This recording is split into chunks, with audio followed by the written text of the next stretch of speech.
I'm usually paying attention to it. I might not care what's happening, but I'm usually paying attention. Oh, hey, there's a stream happening already. Mm-hmm. Gotta go the log, because somebody apparently beat me to Goggle Bob. There we go. Now it's time for Xenogears. See, this is the advantage of having the username Fanboy Master. No one wants that. That's Not a single understandable. soul. Yeah, like it's so bad that no one else wants it. It was. I'm trying to remember. The character on Freakazoid was just named Fanboy, if memory serves. Yeah, it's not a Freakazoid thing. Yeah, no, I was trying to think like if there's even the slightest inspiration for somebody to be like, oh, that's always what I go for. The one time that I had issues with it, I believe it was like TSN taking issue with the word master for reasons I can kind of understand. I can see that, yes. Oh well. It's not a good name, so it's easy to draw variants off of anyway. Even better. Okay. We ready to start this officially? Oh, yeah. If anybody remembers where last we left off, we had been sent to prison for being Fae. Justifiably. And since everything in this has to have a religious connotation, we're about to be baptized. Okay, well, I have some business I have to be going to, so I'm afraid I have to bow. Let it begin. I no longer feel bad that I'm only paying half attention right now. I like how Rico's portrait, spoilers, his name's Rico, looks like Soulful Blanca. I mean, very sad. Blanca in general, you know? But he looks like the saddest of Blancas.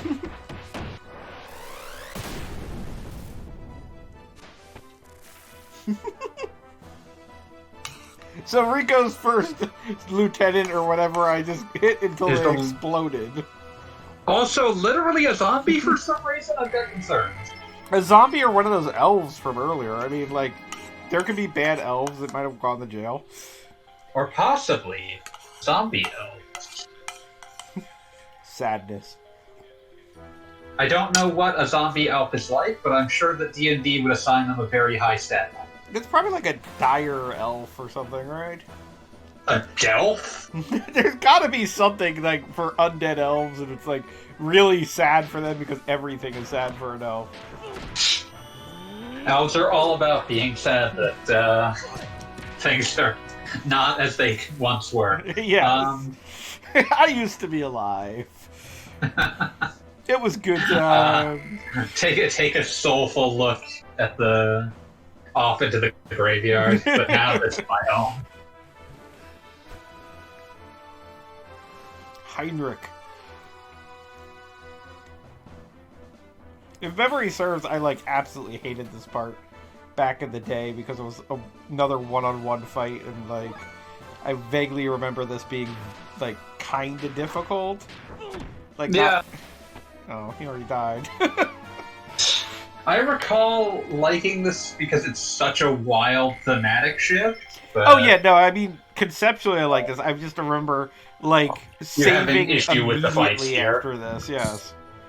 You guys hear me? I can. Good day. And All welcome. right, awesome. Thanks. Great to be here. You know, in my Discord room that I hold dominion over. Good. Well, I mean, we could just if you're put out by this, we can just make another Discord. Yeah, I know that's not difficult. Let's hop on Skype. Oh no! Not Skype. Anything but Skype. We spent a long time trying to not have to do that. Yeah, we put up with Discord because while Discord is bad, Skype is worse. We literally just had to look the lesser of two evils in the eye and say, well, Gotta roll with it. Like Discord, I don't even think Discord's that bad by virtue of the fact that like it's probably the program I have to deal with the most that I hate the least by like in terms of how much I have to deal with it. So I mean, like that's true. personally, Discord pisses me off like literally every time I boot it up. It's like, oh, loaded the memes. like that sucks. That's awful. But I also don't actually turn it off that often, so it's fine. It's convenient. Convenience will kill us all one day. Even you. Oh, it's already done it. Especially you. Oh, you're a zombie too, then. Experiencing ego death from convenience. No, I'm a skeleton, man. Come on, keep up. Yeah, you missed it. We He were talking doesn't about know what zombie death elves. is. Yeah.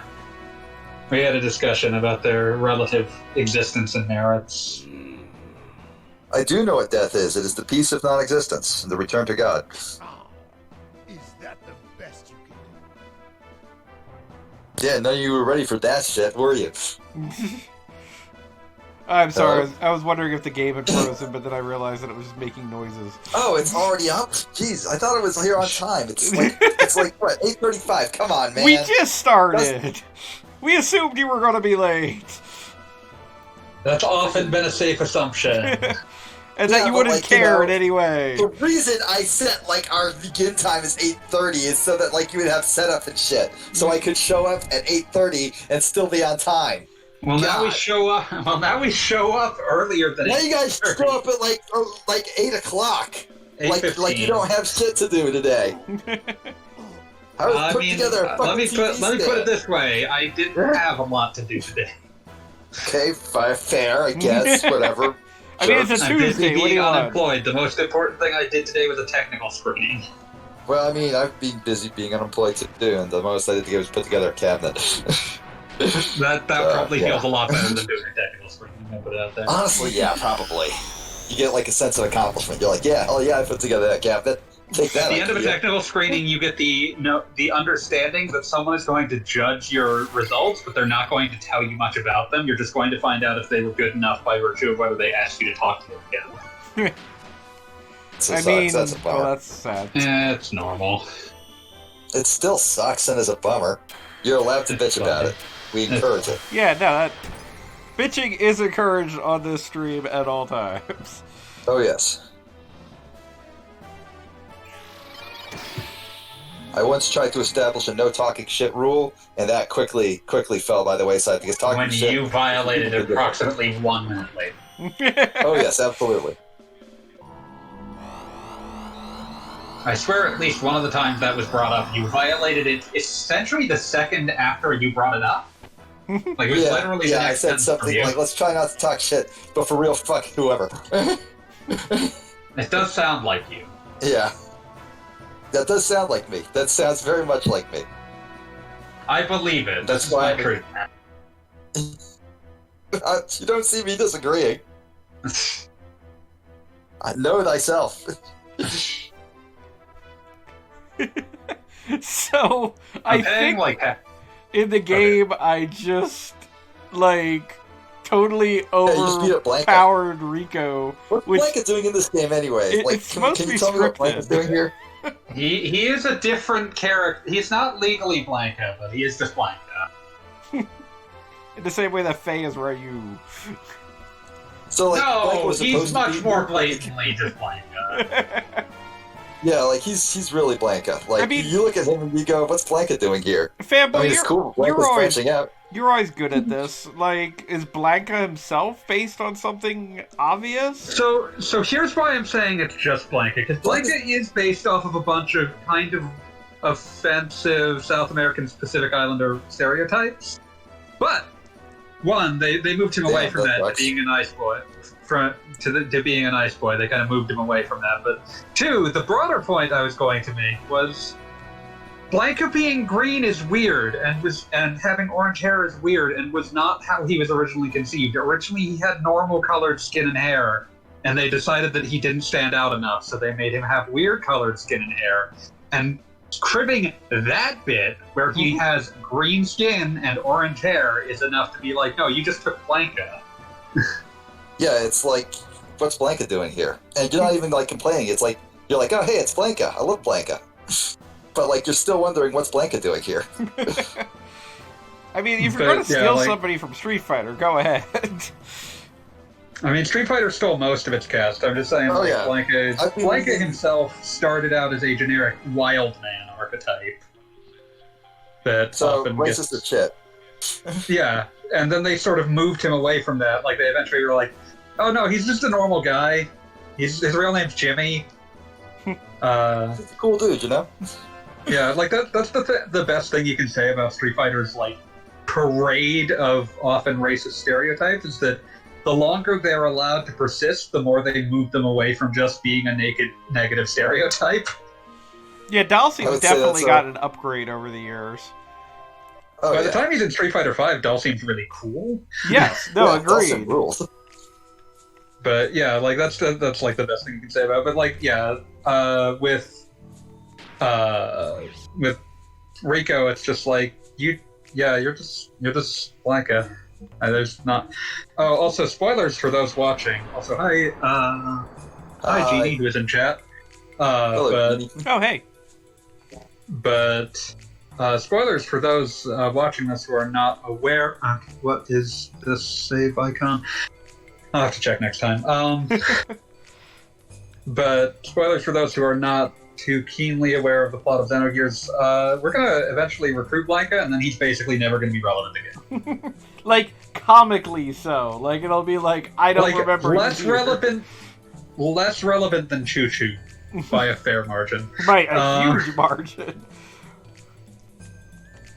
Like he I'm is going just to, gonna like- sort of be there because he doesn't have anywhere else to be. So sort of like that one friend who's like, yeah, sure, I'll help you kill a god this weekend. But he's really just there for the free pizza. Like he's just like he didn't have any plans and he doesn't feel like staying home. If I can make a timely comparison, that makes him not that timely, come on. That makes him this game's version of Hetsu in Hyrule Warriors Age of Calamity, who shows up and then technically is part of the party for the rest of the game, a selectable character. He is in zero cutscenes except one at the very end where he's just sort of shoved in the background. And also, that was something that really caught me off guard because they actually established, which I don't think was 100% a thing in the original Breath of the Wild, that Hetsu just is straight up invisible to a lot of people. Like, he has... Sure, why not? I think He has orcs are invisible to normals. But I think. is it, like, I'm not sure. all of... Because I thought there Hey, were, like, Callie. some kids bothering him Hey, or something. Callie. Oh, hello. Yeah. Like I think he's surprised when you can see him, but like it's he never makes a big deal about it. He's like, oh hey, Mr. Hero, what's up? What's happening? Cool that you can see me. Yeah, you know, Did he I- thinks it's did neat, I, but like it's not something he's like really like dedicating much time or energy to. No, You're pretty close to the start. Kat. Yep. Did I miss the Blanca fight though? Yeah, you did. Yeah. Blanca got steamrolled, man. We had a discussion about whether he is Blanca or if there is a reasonable argument that he is based off something else, and it came to the conclusion that no, he's just Blanca. He's absolutely Blanca. Who else could he be? I mean, yeah, exactly. Like, yeah, no, he's just Blanca. You look at his face and you're like, oh, that's weird. They put Blanca in a funny outfit. That's weird. Blanca looks really sad. Yeah, Sad Blanca. Blanca's normally a pretty chill guy. You know, like yeah, he plays up like the raw, mean and bad act every now and then, but it's normally pretty chill. What's wrong? Blanca in Street Fighter V has the best story of any fighting game character ever. What is it? Basically, You can't Blanca just in say that game has started merchandising himself. Like, he's got Blanca dolls that he's selling. And, like, someone steals, like, a load of them, and he starts, like, trying to find out where they went. But he also has a Blanca doll outfit that he wears to sell Blanca dolls. I mean, you know, you gotta have your branding on point. And that's Yeah, the it's thing, just- like, he's, like, kind of actively, like, trying to, like, pimp his little dolls. Yeah, like, he's got little Blanca dolls all throughout the Like, the Blanca doll is a thing that just exists within the world. He's actively trying to, make that a thing that's happening, and they're seemingly doing well, but, a load of them got stolen. Time to go find where they went. I mean, yeah, no, you gotta like protect your supply chain. Yeah. Plus, it makes sense to me that Blanca would be like, yeah, no, I can make a little bit of money on the side. Fighting people in the street does not pay the bills. He's got to support his mom. Yeah. He's got bills to pay, man. Nobody's hating on him for trying to make a little extra green. Listen, we can all sympathize with Blanca's motivation. Exactly. Like, we're all stuck in the system. If you can make it work for you, go for it. Okay, so where are we in the plot? Because, like, I was pretty zoned out. I was pretty tuned out last episode. Essentially for the entire game thus far. I mean, I wasn't gonna say it because I'm trying to be nice and shit, but yes. I'm trying to be nice to Xenogears.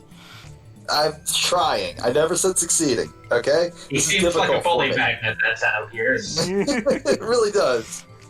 It's like Xenogears just comes up to me and just like looks at me and I'm like, oh, I just really want to bully the shit out of you.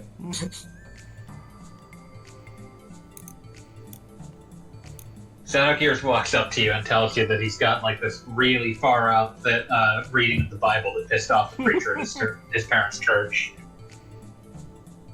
Why would you brag about that? Well, he's a dork.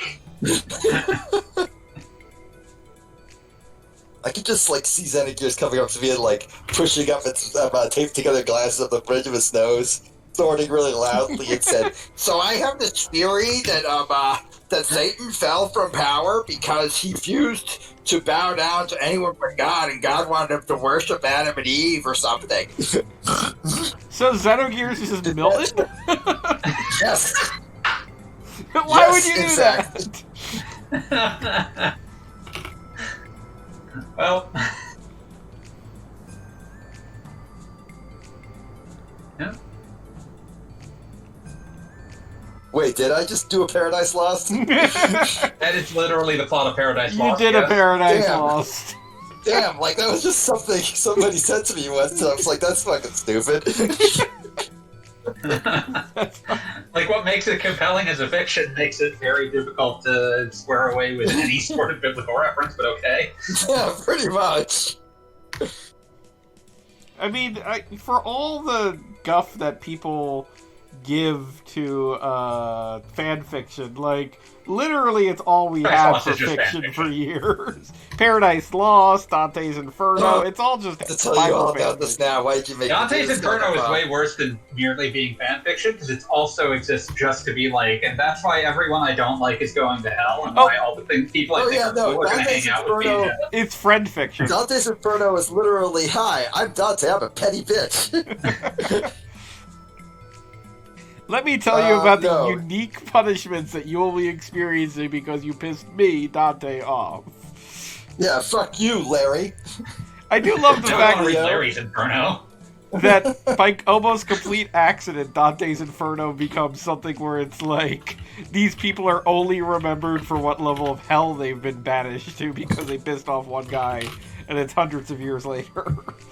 I mean, like, honestly... I don't know how to call that anything other than a massive win for Dante. Like, you're only gonna be remembered because of me, and it's just because I said you're a piece of shit. Dante just like laughing at his grave, flipping him off, screaming, "Fuck you! I win!" He's a big skeleton now. It's like when you ratio someone on. It's like also, I appreciate that Splinter is here on Twitter, and then your tweet gets more likes than the original. Splinter is just hanging out because I guess. Oh yeah, you know, I'm here to teach. I'm here to teach some Ninja Turtles. Yeah, he's got some Heroes in a Half Shell turtle power. Keep an eye on Splinter here, because good God, the places this plot will go. tell me they didn't make Splinter a bad boy. I'm not mentally or physically prepared for Splinter to be a bad boy, because Splinter's a good boy. I mean, how about Tragic Boy? Oh, God. Splinter's kind of always a tragic boy, but yeah. Yeah, okay, I can accept Tragic Boy. I mean, it's just Splinter being Splinter. Difficult to avoid being a tragic boy when you're like, got ninjas to teach. And you're That's a just big the way that rat. works. Yeah, you're a big rat. Something that I didn't really think too hard about before playing Xenogears, which is a game that I know generally well, but not like super well as far as like the minute to minute of playing it, is that back in the day when like video games had towns, like, and they didn't have a glowing trail telling you exactly where to go, you just kind of had to deal with like learning things and seeing things that you wouldn't otherwise see by accident. An RPG of the time was at least like 40% unmitigated wandering. Talk to everybody. And like, it's a good reason to wander because, like, you don't have like a little mission point that you have to No, deal with. incentivize it. It's like go It's not around bad. and talk to people, and maybe you'll find Splinter, and maybe you'll find a cool ladder. I don't know.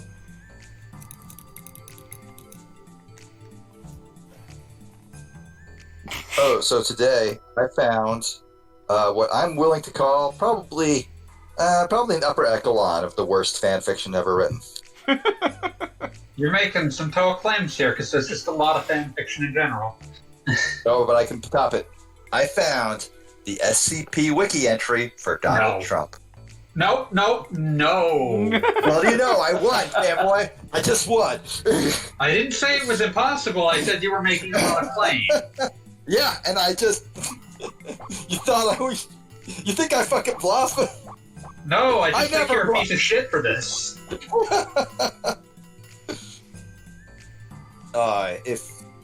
If I had to describe it without spoiling it, because I don't even want the details.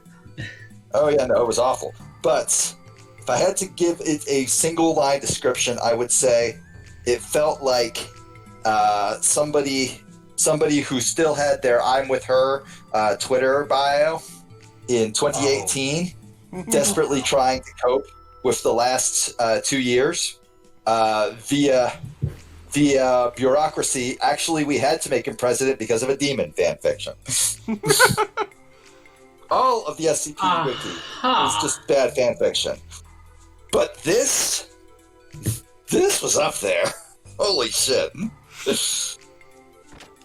Yeah, incidentally, complete with the end of what we saw as the end of the Trump administration. I predict, and this might be even a low estimate. I was shocked they didn't delete it when that happened because, man, the end of that does not square with reality. Well, I'm just going to say, like, even just with the full view of history, like, in the same way that nowadays we get 1,000 little, like, what if World War II had gone another way things, we are going to be drowning in, like, historical fiction based on the various ways the last 4 years could have gone. Oh, God, I don't want to even think about that shit. Yeah, look forward to that. That's going to be inescapable for essentially the rest of our life. Yeah. God damn it. I'm so mad. The what if of this administration. What if the reality was just a gigantic fucking what if? It lasted 4 years. We were all there. We saw it. I was on a video that reality became a reality with you two. At Telescope. And you were there. And you were there. I just had a horrible nightmare. And you were there. And you were there. And we all were still in it. Okay, this sucks. Let's think about something else. So Xenogears. This was Xenogears. So outside of Xenogears, Sorry, go on, Cameron. So outside of Xenogears, I just beat the hell out of a man wearing a chicken mask and a solid gold suit, so... Always good. Oh, damn, you're playing Hotline Miami? No, I'm playing Yakuza 7. Oh, okay. Well, when you said chicken mask, my mind. Yeah, no, I knew that's what it would bring to mind. I wanted that to happen. Always with It's cool, the chicken it's cool. mask. Look. 2 games can have chicken masks. There's no rule saying no. Only so many games can have chicken masks.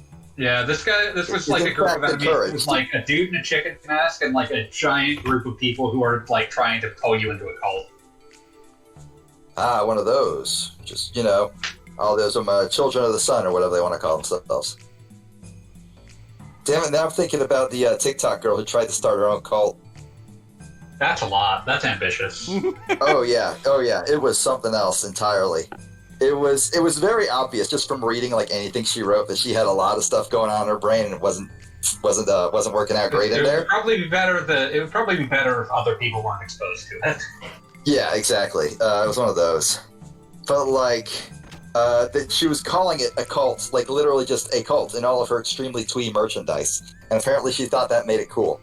But she was still doing all the cult stuff of like, telling you couldn't like talk to family members or friends or like, socialize with people. Someone took the phrase cult as like a fucking instructional manual rather than the way that normal people take it, which is like, oh god.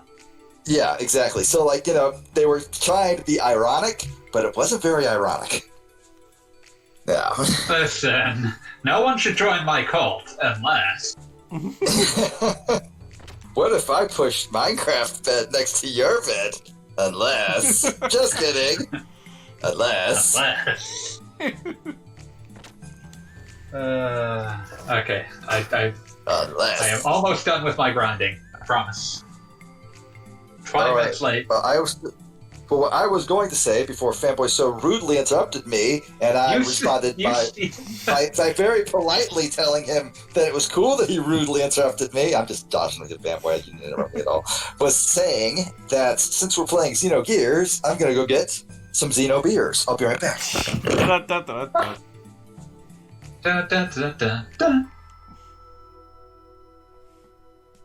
Pete's never going to know that I was going to tell him that he would probably appreciate this game just for having a move called head trauma. You're really into the head trauma tonight, which is something It's I like a really strong say. move. It takes almost no MP and it does like 1,000 damage. And what does it do? You just grab them by the back of the head and punch them in the face over and over. God. Is that phase death blow? What if phase death blows are? Yeah. No, in Yakuza. If only. Yakuza, yeah. Kelly briefly thinking, man, I misremembered how this game works. Alright, I'm back here. How bad did Fanboy groan when he heard my terrible, terrible line? No, I just immediately started talking about Yakuza. Ah, good call. Good call. Is Calsper back yet? Kelly Scrub never left. Why hasn't he said anything? He's such a quiet boy. I assumed he'd gotten up to get some pizza or something. I don't know. Pizza, beer made of pizza made of beer. Pizza beers. I'm also getting a beer, which may be why I sound far away. Unlimited breadsticks and salad days. The salad days of unlimited breadsticks. Oh, I damn it. breadsticks. I'm getting a Bomb the Music Industry song title wrong. I'm drinking beer again. Oh, well, not that one. That's a Jeff Yeah, I know, because that's a Jeff Rosenstock song. And I'm not alone because I'm hanging out with you guys. Which is like being alone, but better. Damn. That is that a cell phone or a Mione? I don't know what that was, but I didn't like it. It was a self-destruction.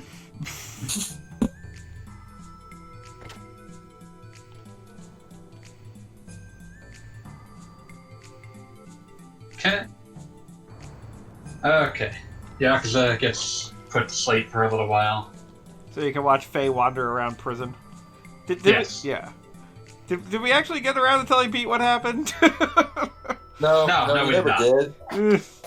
That's disappointing. I was gonna bring it up, but then I was like, nah, I'm good. You don't actually care that much.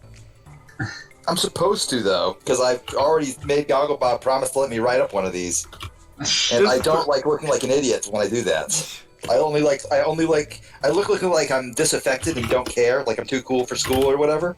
But I do like to know at least a little bit of what's going on. So please give me the rundown. In amusing coincidence, I believe the actual the World of Final Fantasy write-up that you wrote while I was getting married was actually going to premiere on the official website tomorrow. Oh, the official website, the official game of the movie. I need to tell Fanboy this. So when I was giving Gogglebob, because he cares about art and stuff, said, "Hey, so I have your permission to put what you wrote on my website." And I said, "Yeah, man, of course." And feel free to edit it and fix all my stupid typos and put in actual information for all the parts where I just said I don't give a shit. Yeah. But the one thing that I said he was not allowed to change in my writings was when I give characters stupid fake names because I don't want to learn their real names, he has to continue using those. He can't change those. For the rest of the LP. No, just for my parts. He can refer them however he wants. You think I could have gotten away with that? I don't know, it seems like a big ass, but you know what? I mean, it seems so reasonable now. What's important is I made it a different color, so any of your silly nicknames are preserved, but you know that Beat is talking now. Yeah. Also, it's in all caps, which seems out of character for you as well. No, I think the whole thing isn't in all caps because that would make me die. Wow. I mean, you're saying I could have gotten away with murder? I have standards. Well, that's you just keep letting me on, so I'm not sure. Yeah, I mean, dude, you say I have standards, but I'm just, here on your Let's Play, yelling about how I hate your Let's Play. I choose to believe you hate the game, not the Let's Play. That's true, I do. This area, for any other issues it may have, has a good sense of place. I appreciate that.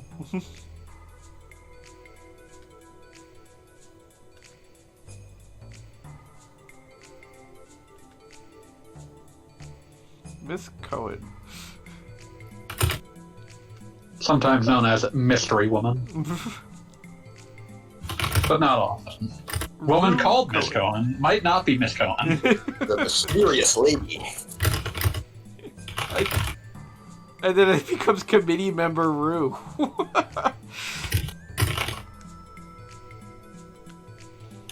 That seemed a little excessive, I'm not gonna lie. I'm betting I get away with calling Miss Cohen Lady X in whatever write-up I do. And nobody would stop me. I don't think she's even worth giving a name. Okay, then I'm gonna go with you there. I mean, it's kind of like one of those things where they make a deal about who is this person, and then, they're going to be even less of an impact on the plot than Rico. It's the Rico Act. Let's like not. The Sopranos. Yes.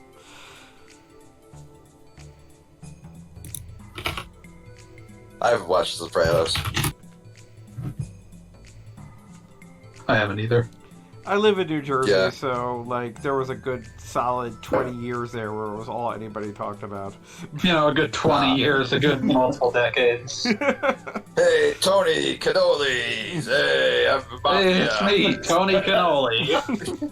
Tony Cannolis! Here to do the crimes, because I'm in the Mafia! Yeah! Yeah. That's basically how it went, right? I'm pretty sure. Yeah, no, exactly. No, I mean, everybody wants South Jersey to be the Sopranos, but fun fact, it's mostly just Carl from Aqua Teen Hunger Force. That's the most accurate New Jersey height. I was going to say it was Jersey Shore, but that's better. That's way better. Who died and made you the boss? Carl has a much more lasting legacy on my personal assumptions about New Jersey. Sorry, what'd you say, Kelsgroup? It's Hammer. Has he talked about his mad skills yet, or is that later? Thank you. No, he has not talked about his mad skills yet. I am the Hammer. Wait, Splinter's name is Hammer? Yes. Yeah, okay. I can roll with that, sure. I mean, it's kind of interesting that they do here, because Hammer is kind of a ridiculous idiot, but I maintain that his sprite kind of looks like he's supposed to be, like, wise. It looks like he's supposed to be kind of intellectual, because he's Yes. got, like, sort of glasses thing going on. Yeah, glasses and, like, you don't see his Could mouth. just be and- nearsighted. This is true. He, Like, oddly enough, most I don't people know, who get always, glasses like- don't do it because they're smart. yeah, but when you're making an anime character, you usually have, like, that thought process going through your head beforehand. Yeah, You but want those like, visual you know, shorthands to communicate those things. I Especially always because the idea that he appreciate has when somebody imperfect just vision says doesn't no. really come back up. I mean, like, yeah, but like, okay, back when I wore glasses, you're a fanboy, you wear glasses, right? Yes, all How the time. often does you not having imperfect vision come up in your daily routine? Usually I before mean, I put you, my like, glasses clean on. Exactly, right? So like, but like, if someone was to write a story about you, there wouldn't be like this establishes why he has glasses. It would just be he's got glasses because he likes being able to see things. Yeah, fanboy, I demand that once per hour you make a comment that it is something along the lines of, "Oh, I'm sorry, I couldn't see what was on the screen at the immediate moment. I wasn't wearing my glasses." No, I couldn't see what was on the screen at the Don't take me immediate. this shit. I mean, that way it'll be No. foreshadowing for later when there's, like, something important happens and you miss it because you're not wearing your glasses. Like, we already What the hell do you established think that is going to theory. happen in our personal future? I'm just saying that, like, people making minor characters in video games and anime are often looking for shorthands to immediately characterize someone without having to say anything. Okay, yes, but what if all those shorthands are bullshit? Yes, but that doesn't change the fact that this game employs plenty of them to begin We with. don't need them.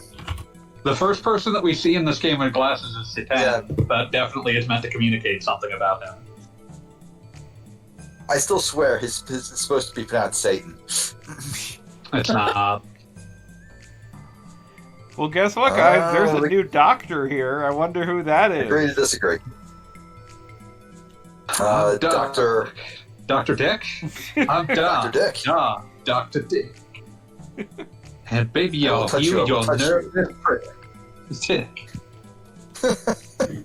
Just say nervous prick. No, I said That's nervous even better. prick by accident. Okay, it works. I think nervous prick though. We can go places with that. Terrible No, places. that's awful. I'm not Yes, ready. exactly. I wasn't aware you were a coward, fanboy. I just don't know what a nervous That's a prick lie. is, and I'm not ready to discuss it in the middle of the stream.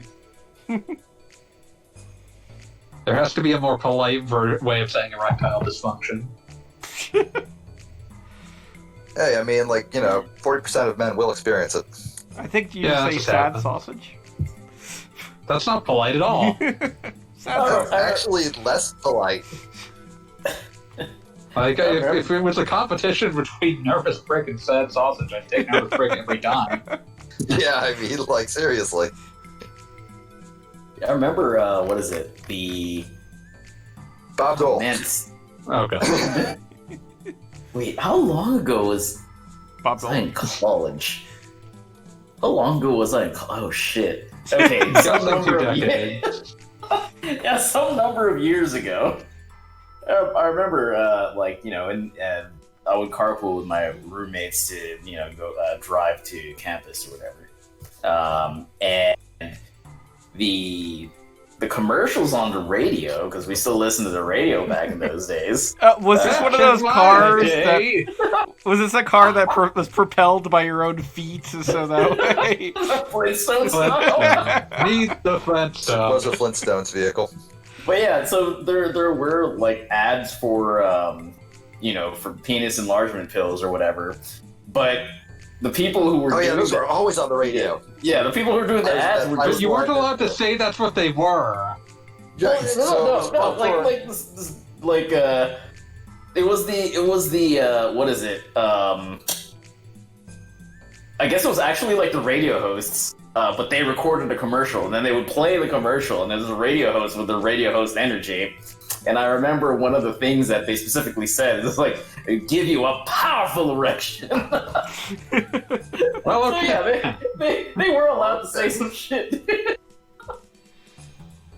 I would have assumed they weren't, but I guess they were. Yeah, Learned no, it something seems new like today. Yeah, now I'm gonna forget it. That's all. I'm going back to thinking about the Flintstones and how trying to force millennial children to care about the Flintstones was like the gravest entertainment mistake that I feel like was inflicted upon me when I was growing up. Like, it's the Flintstones, the beloved characters, and then you watch an old Flintstones cartoon and it's the worst thing you've ever seen. Except for all the Flintstones knockoffs, which are somehow worse. It's true. Let's all sit down and watch the Roman Holiday.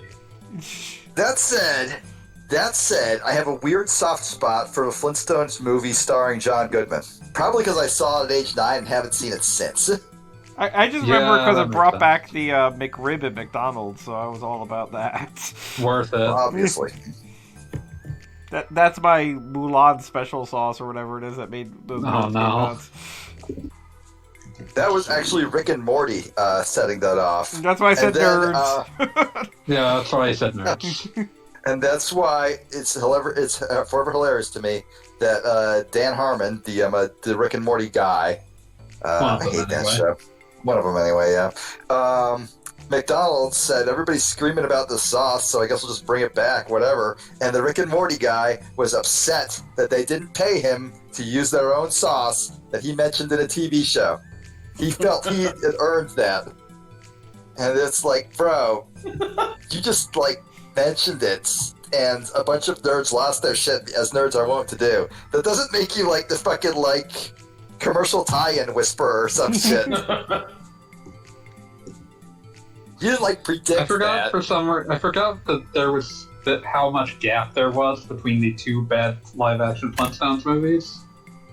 Oh yeah, it was Viva literally... Flit Rock Vegas or something. Viva Rock Vegas, which for some reason took them 6 years to do that a second time. You would think at some point during those 6 years someone would have realized whatever moment existed has passed. But no.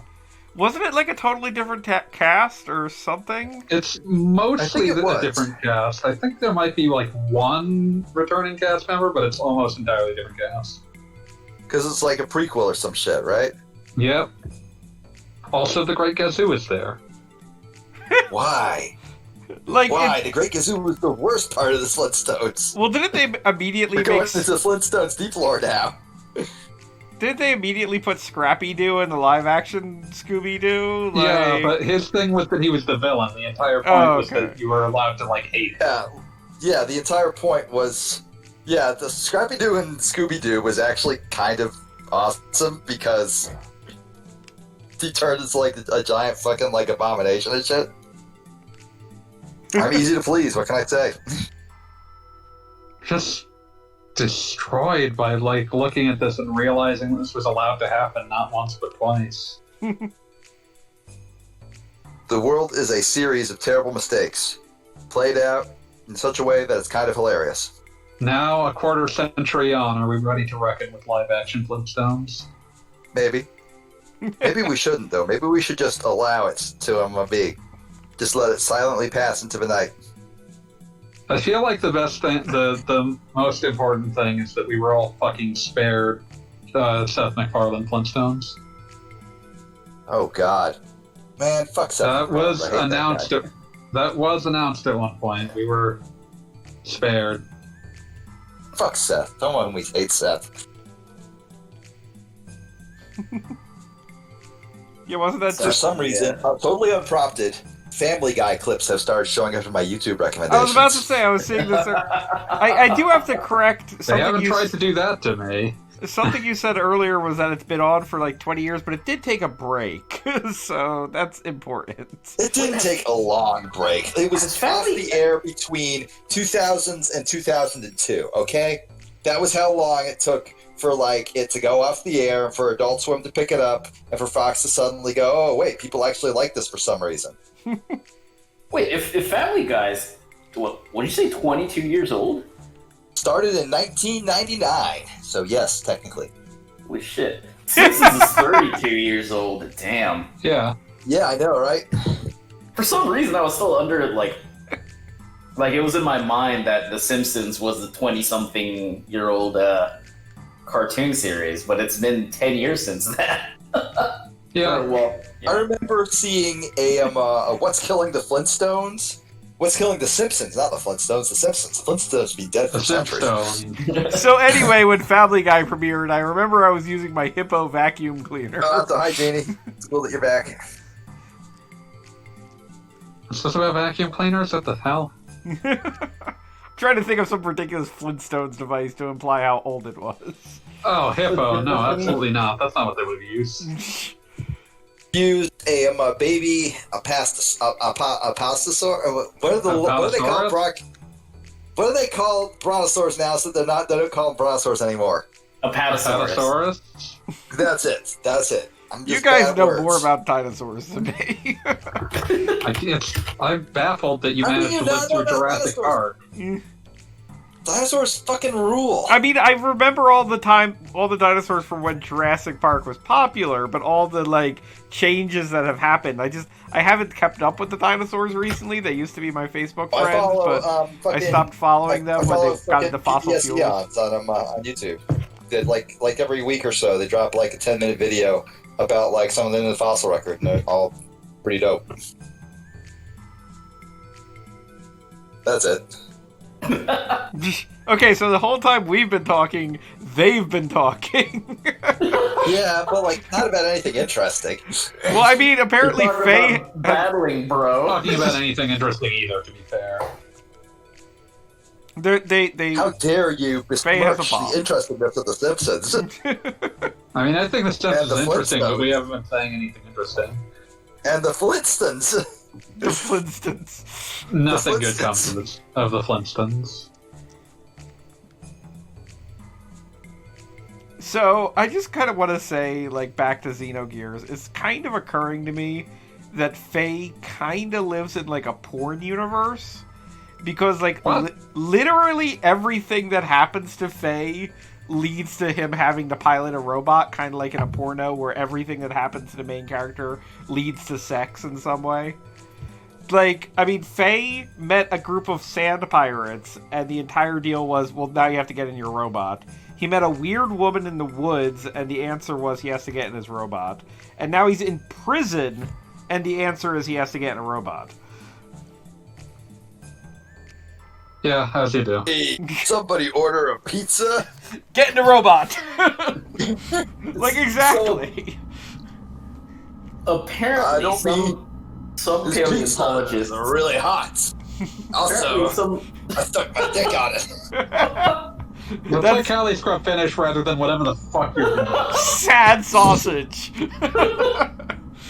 Yeah, apparently Apatosaurus, some paleontologists thinks that there are separate but very closely related Apatosaurus and Brontosaurus species.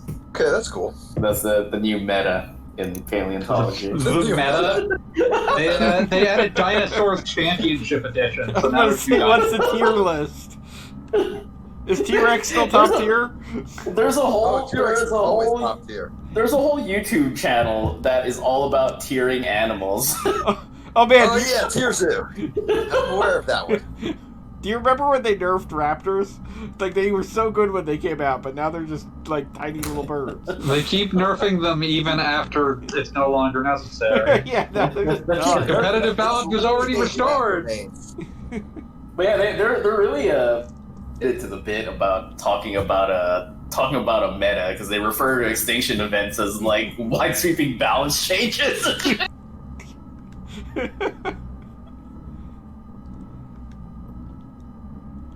I think that's what actually happened in Final Fantasy XIV. Man, enough people whose opinions I trust say that getting into Final Fantasy XIV is awesome. I was like, man. People tell me that, but I hate MMOs, so I couldn't. I mean, yeah, that's pretty much where I'm at. basically what I happened played to a me... bit of it, and it was this seems like it's probably good for an MMO, but it's still an MMO, so I can't enjoy it. Basically what happened to So me... okay, is- we've got Okay, Redhead fine, and whatever. Bluehead. Let's let Gogglebop go. No, you talk. I don't care anymore. We've got redhead and bluehead, and I don't know what their deal is or why the fuck they're talking on a ball of TVs. I don't know anything. You won't know for a while, so don't you worry about it. These are it's the Lolly-Lulelo. You were saying, Gogglebub? Well, I was just going to say I played Final Fantasy XIV for the trial month, and honestly, it seemed like a lot of fun. But then immediately afterwards, I met my girlfriend, who would then be my wife. So, like, I got lost. Suddenly, I didnnt have a hole in my life that needed to be filled by a grindy MMO. Yes, pretty much. Or like how I streamed all the time before I, met Sequoia. Yeah. It's, okay, I'm unrelated to anything we were just talking about. I've decided that I'm going to call the red guy Red Man, and the blue guy Method Man. How about you just go play some Def Jam Fight for New York? You'll be happy. I probably would, but I'm here because I agreed to this for reasons unknowable. Also, my Switch stopped working because it won't read the SD card anymore, so I can't play Smash. Oh, dude, what? Yeah, it sucks. I'm gonna, call Nintendo tomorrow and see if I can't get it, fixed or whatever. Okay. Yeah, it seems Probably important. send it in and pay a couple dollars or whatever. I don't know how it works.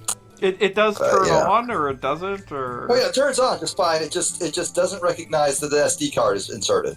Huh. And since all the Smash Bros. Updates on the SD card, as well as a bunch of games I like, that's not awesome. I assume you've done things like remove and reinsert the SD card. Oh yeah, absolutely. That's Okay, the usual rigmarole. Have you tried Yeah. rebooting? Have I tried turning it on and off again? That's crazy. That can be useful, Yes. though. My Yes, I Switch took the SD actually card. got into a weird state where it was completely unusable, but then it wound up working again after I ran the battery down to nothing. So that I've had electronics do that, and it sucks. Okay, this is a thing, and it's a dumb thing, but my Switch did the same because I didn't realize you could turn it off at the top. Oh no. See, Okay, that I did Put not it have to a sleep, problem though. with. Okay, you can put. Yeah, I'm a dumbass, dude. I'm now just looking at girls' Groundhog Day tweets. Were they the ones about how Puxo whatever Pete wasn't wearing a mask? No, I'm just looking at the old ones. Let's see if that awful groundhog can predict 6 weeks of Electro House blaring directly into its shitty cage. Or I don't Groundhog think Day anybody is the can one. predict that. Or Groundhog Day is the one day a year where the nation can put aside partisan politics and sacrifice a large rodent to God. Okay, well, I'm looking at Joe right now, and the most recent tweet is, I get it, my fucking onion sucked. Yeah, I don't want to know what kind of euphemism I get it. an onion I is. choose to believe it's not a euphemism at all. He's just got an onion, and he's got somebody sucking on it. They're like, Oh. bro, this is awful. This thing tastes horrible. And he's like, no, you keep at it. Sorry for not reading your DMs, ladies. I was busy yelling, my money is taking a shit. My money is taking a shit into a huge cell phone. That one actually seems appropriate for this past week. Printing some article like 25 things you must never say to a smoker. Casing it to my car and cutting off girls so they can read it. I rip off my Groundhog Day handler disguise on stage as surprise. His Groundhog Day is fake. I drop kick the fucking groundhog back to the zoo. What? He also retweeted Mr. Bible. And this tweet was written on February 23rd, 2013. Always Oh, no. keep a few Bible verses in your arsenal. Hashtag arsenal in case of emergency. Due to budget constraints, the groundhog this year has been replaced by a caged man in a loincloth who also fears shadows. You know, I'm going to follow that advice. Starting with, was it 1 John 5:13 or Acts 4:12? Which one's the one I write? For we are God's workmanship. I need to find this now. I was assuming you were just going to reference Uzziah died before the Lord again. That one's good, but I needed to find this one because now it's on my head and I can't find it. Ephesians 2:10. Okay. For we are God's workmanship, created in Christ Jesus to do good works which God has prepared beforehand for us to do. Fair enough. Can I just Yes. say, Beat, that this might be the first time somebody's playing Xenogears on a stream and quoting the Bible at it, and somewhere right now Surya Saga is like really happy and she doesn't know why. Just like it's like somebody did the opposite of when someone steps on your grave. yeah, it's like someone is doing the right thing while playing Xenogears, which is quoting the Bible kind of aimlessly. Just aimlessly. Wasn't aimlessly. I had to learn that one for Taekwondo of all things. Wait, for Taekwondo? Sure, yeah, it was all church Taekwondo, man. Oh, well, of course. Why would I even ask that? I told you guys about how my mom just wailed on it. Yeah, we heard about that. Pretty sure she was actually a pastor, too. I'm just going to bring this up because I'm still looking at drug tweets. It's times like this that I wish we had the guidance and insight of Sheldon Adelson, Prince, and that one Coke brother who died. Darn, now I gotta re-download Get Rich and Become God. I need to finally get that. I'll send it to you, man. I don't give a shit.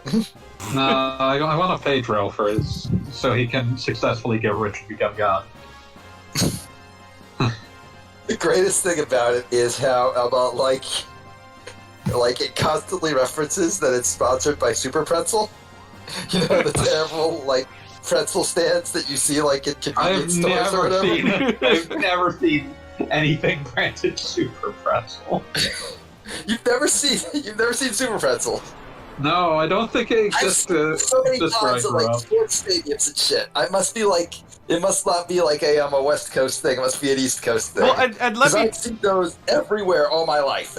Have you ever seen a Super Pretzel Cali Scrub? They're not stores. They are like literal standees full of pretzels. Yeah, I've never seen these. I just want to say that, Pete, I know for a fact that you live in what is basically a consumerist mecca, as far as, like, there are brands brands and stores that you don't see anywhere else anymore, up to and including Hulk Hogan's, like, own private store, so... Remember Pasta Mania? I try not to. I try not to. Hulk Hogan has like a burger shop or whatever, right? Or some shit like that. Or is it barbecue? Is it barbecue? Is it burgers or barbecue? Or both? Barbecue on brand, I think. But I'm pretty sure it's burgers.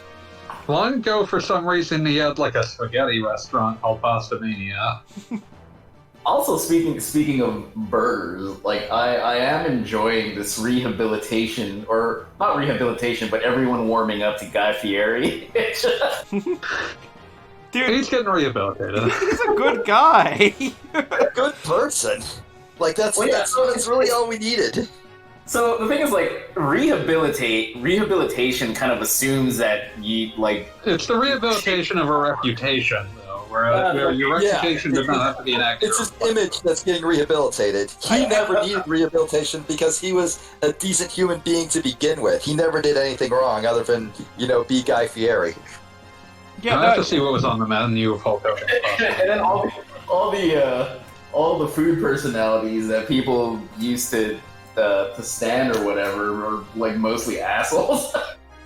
Well, I mean, like, Chef Asshole's whole thing, and no, I will not refer to him by any name other than Chef Asshole, was that he was an asshole. So when it turned out that he was actually just an asshole, I wasn't surprised. I'm not sure what else you were expecting. I don't think, like, you could pretend to be an asshole that accurately all the time unless you were actually an asshole. Well, did Alton Brown end up being an asshole also? There was some other celebrity chef who was. And not even including the one that turned out to be, like, super racist. That was, Paula Deen, right? How can you be a super racist chef? Another one. Paula Deen, no, I said the butter one, yeah. Oh, the butter one. That makes sense. Yeah. Yeah, well, I actually know, like... Because I was thinking, like, the whole point of being a chef is like, appreciating like food, because food's a huge part of cultures. So that means appreciating other cultures. But then you say, really like the slave thing. And I was like, oh, never mind. Yeah, no, that makes sense. That tracks. That's the thing with the slave thing, is that, like, I feel like I know a couple of different racist chefs. Yeah, that's where I'm going here. Like restaurant owners that are like, literally everyone in the universe is beneath me and works for me, and surprise, they're racist. Like that's just like how they live. Like, can you even really say surprise at that point, though? I think the point is that it's not a surprise to Uncle Bob, but yeah. Fair enough. Let's see. I'm trying to see if there's like be a good racist. No, because there's no such thing as a good racist. I beat you in Mario Kart because I'm the best racer. That's not a race, or that's not a racist. That's a racer. I do have to say we're currently on a stream, so I think I'm going to say that this might hurt our reputation. But if you want to insult the Amish, I think you can get away with it. I wouldn't bother doing so. Oh, then I'm looking at like the menu for Hulk Hogan's Pasta Mania, and he didn't even give anything like a silly name. What's even the point? Wait, what? It was just like chicken Alfredo? Started a restaurant. It's just like pastas, angel hair, shells, fettuccine. Didn't like name stuff like the Body Slam fettuccine, or like something stupid like that. He just didn't do that. Linguini Mania. Yeah, this menu is just like fettuccine, shells, angel hair, and it's just like it's nothing like we're gonna pile drive your taste buds even. No, the flavor text. There's barely any flavor text in here. There's one thing with a gimmick name. It's Hulk's Power Pasta. No Slim Jim. God, that is so lame. I'm disappointed in Hulk Hogan, and that's impressive because like I had zero expectations from Hulk Hogan for like ever since he like used the N-word to refer to his dick. Yeah, wait, I missed that specific thing. You don't want further context. You don't want further context. It's like that's a weird thing to use with that thing, like your sad sausage. Oh no! Well, you know how like the I porn hate that phrase just came back. Yeah, like it's super racist. It's that. Only So let's talk with, about a real American. Let's talk about something else. Anything else? Yeah, let's talk Please, about what's dear God. happening on screen right now. You're going through the vents. Oh no, that's Monster Vision. Whenever Red. Oh, man, Monster he just Vision got is eaten by a attacking monster. Leonardo of the sewer. Not Leonardo. Wait, we got Leonardo, He's we got Hammer the Splinter. Where's Donatello? Shit is okay. Where's Leonardo? Okay, like I don't think Leonardo is anybody's favorite, but like where does he fall on our personal rankings? He's fine. I mean, Donatello's my favorite. Okay, I'm a good choice. Michelangelo boy. Same, Michelangelo for life. Calscope, who's yours? Michelangelo. Damn it, we're all Michelangelo fans. Okay, but like, who's your second? Screw Okay, so you who's your second guys! favorite? My second favorite's Raph. The second favorite's probably Donatello. Yeah, there you go. I'd probably go with Donatello. Yeah, good choices. Yeah, I put Mike on my But it's not like second. I dislike. It's not like I dislike Donatello. It's just like Raph's really cool. I like Raph. Yeah, but Raph's an asshole, so whatever. He's cool but rude, not an asshole. Yeah. No, he's an asshole. Well, Michelangelo, he's down to chill, man. He's a party dude. Yeah. Just want to hang out. Leonardo's probably my least favorite, but that's not like a diss on Leonardo. It's more just that there's not a lot going on with him in most stories. I was about to say he's just no, like he's got a lot. He can have a lot going on with him in certain stories. It's just more often. Most of the stories we saw as children, no, there's not a lot going on with him. Dude, Leonardo is the dude that studied the blade. While you were eating premarital pizza, I sex. studied the blade.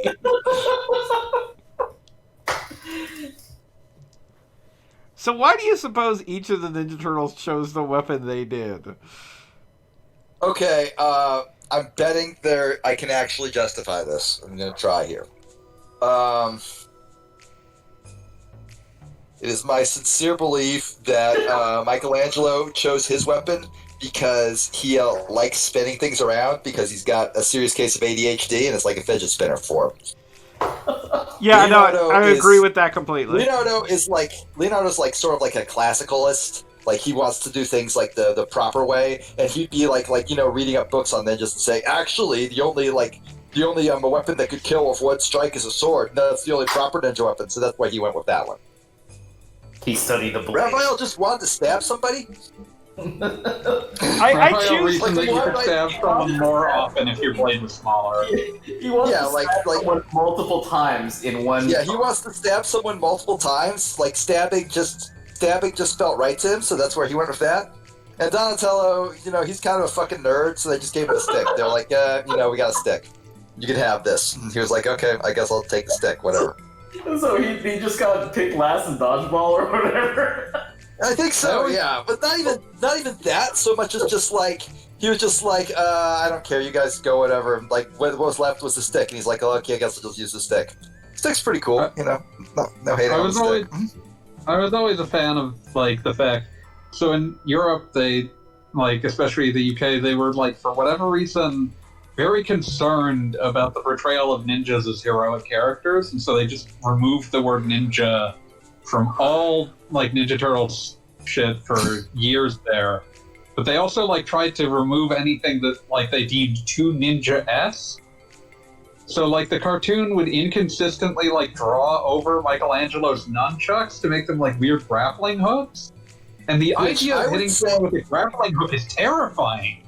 Oh yeah, no, that's way worse. Like that's gonna do like awful things to you. Yeah, no, that's like getting hit with a nunchuck. Shit hurts, but like the entire point was like that it was a weapon that you could like just sort of like hide in a bundle of sticks and nobody would like stop you. That's the history of that weapon. A grappling hook though, that's brutal. That's painful. That's a horrible way to die. Like, whatever's going to happen there is going to be slow, tear through a lot of flesh while doing it, and like leave you suffering on the ground, incapacitated. Yeah, you're not going to enjoy that. Aren't nunchucks actually banned in a lot of places, though? Probably. too many Michelangelos running around. Yeah, you're just going to hit yourself. Like, you're more a danger to yourself than others for the most part.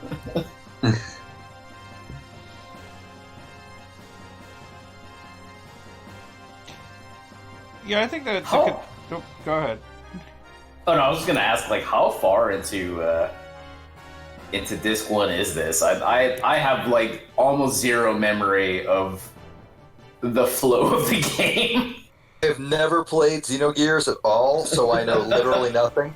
I'm going to say we are at least 6 hours in, or maybe 12. I don't know how many streams we've done. I lost count. Closer to 12, I think. This is week 5, and I'll check the hours next time we're having a save point. But yeah, we're closer to 12. And this is like, I want to say, like the end of like the whole Bart saga. It's like maybe the first quarter to a third of the game. Like, we're definitely past like what I would call like an act break here. Oh god, this minigame. This is so... Why? I always wonder, why is this so fucking fast? They built a fucking fighting game into Xenogears, and nobody noticed. Not a good one, but it's there. And, like, it doesn't work exactly like it's supposed to, but it works well enough. I think I'd rather play Techromancer. Like, it's got a little replay. Of Mark Shallow's Adventures, where they just like basically stopped the plot as such as it was, because the plot was literally just, hey, I'm gonna make fun of JRPG tropes for 800 pages for well over 1,000 comics. But they always stopped the plots to like make fun of Xenogears in particular, because Xenogears was just such fertile ground for mocking. Which webcomic? Adventures, Mark Shallow's Adventures. Basically just, one of the old Keenspot comics. Because I was missed talking to a friend the other day, and I said it was drawn by a guy who had gone like 5 years and like 1,000 comics without learning how to draw, and wasn't about to start now. And that's not even a diss, because he did exactly what he wanted to do, and I respect him for it. Yeah, things like when you mentioned a webcomic that riffed on like on like JRPGs, or it was like JRPG tropes. there's like 24 of those. No, there's so many. But Adventures is always my favorite. I guess RPG World is like the close seconds, and then coming up in the rear is 8-Bit Theater. If we had to do a listing of early Zero's webcomics. Yeah, that would be my exact ranking. I have to agree, because Adventurers, like, it definitely had its own thing going. Unlike, it wasn't as pretty as literally anything on the internet, but it was something that, like, it was definitely on point. It was doing its own thing, and it was on point. Yeah, exactly. Like, it definitely, it was a JRPG parody, and it was, like, exactly what it needed to be. Like, RPG World definitely looked much better, and you got the impression it was going somewhere, but, like, it spent a lot of time not going anywhere. And it was kind of like, okay. It ended without ever getting there. Yeah. Well, it was eventually finished in OKKO Let's Be Heroes or whatever. Yeah, it was finished in OKKO because the guy who did RPG World became an animator. Yeah. And was the guy who did OKKO. Ian JQ does He's a lot cool of stuff guy. now. No hate from, damn it, I can't remember his name all of a sudden. Ian Jones Cordy, Ian JQ. Ian Jones. Okay, yeah. And Thank you, Fanboy. he worked on, like Steven Universe or some shit, right? Yeah, he was involved in Steven Universe. Yeah, if memory serves, he's like married to Rebecca Sugar, or like I believe so. Yeah, they had a relationship of some significance. I believe they are still in a relationship. Yeah, I mean, point being is that like a lot of stuff where it's like in Steven Universe where characters are in love is like literally based on the two of them. So, like Rebecca Sugar has said that. No. I read the art book because I always read the art book. No, I wasn't saying you were a nerd. I was saying they were nerds for doing that. I'm not even saying it as a bad thing. It's just a very nerdy thing to do. You make an animated series about your love and you enjoy it. Nerds! Nerds! This update is going to be a significant amount of 3D fighting game. Damn, you fucked him up in the river. Like, if there's one thing I'm good at, it's janky PS1 fighting games. I mean, okay, for all your bliss, I guess. Like, we are going to play Battle Arena Toshinden later. Fuck no, we're not. I ain't signed for that shit. You can't make me. Or Battle Arena Toshinden 2, where I will play as the guy with the gun. The one thing I remember about gun owner. One thing that I remember That's his whole deal. The first Battle Arena Toshinden is that they basically, like, when they had the final boss, who is of course the older brother of the main character, because it's always that way, and his stage music is just Bach. Just classical music? It was royalty free, so because it's in the public domain. Because nobody's got to pay for Bach. Nobody's got to pay for Bach. No, Battle Arena Toshinden. I think Toshinden sucked real bad. Toshinden 2 had like incredible. You would never see this again because of what it was, but the one character, Vermilion, was just... It was in a fighting game, it was just a dude in a trench coat who had guns and would shoot you. And, like, in retrospect, that aged very poorly. Oh, damn, you're right. The new style is to have anime girls with guns that shoot you. Yes. You know what? I can't honestly say that's an improvement. That's with sucks. That's with sucks. So speaking of things that suck, like, this part of the game is just you fight and then you go home and you take a nap and then you fight. Just like real life. I mean, yeah, like, way to, do a, daily life simulator. You could code that in fucking Ren'Py if you wanted to. I'm still trying to learn about Ren'Py. Dads with swords. Why are you singing about dads with swords? I don't trust just dads. hanging out in my head. You shouldn't. Yeah.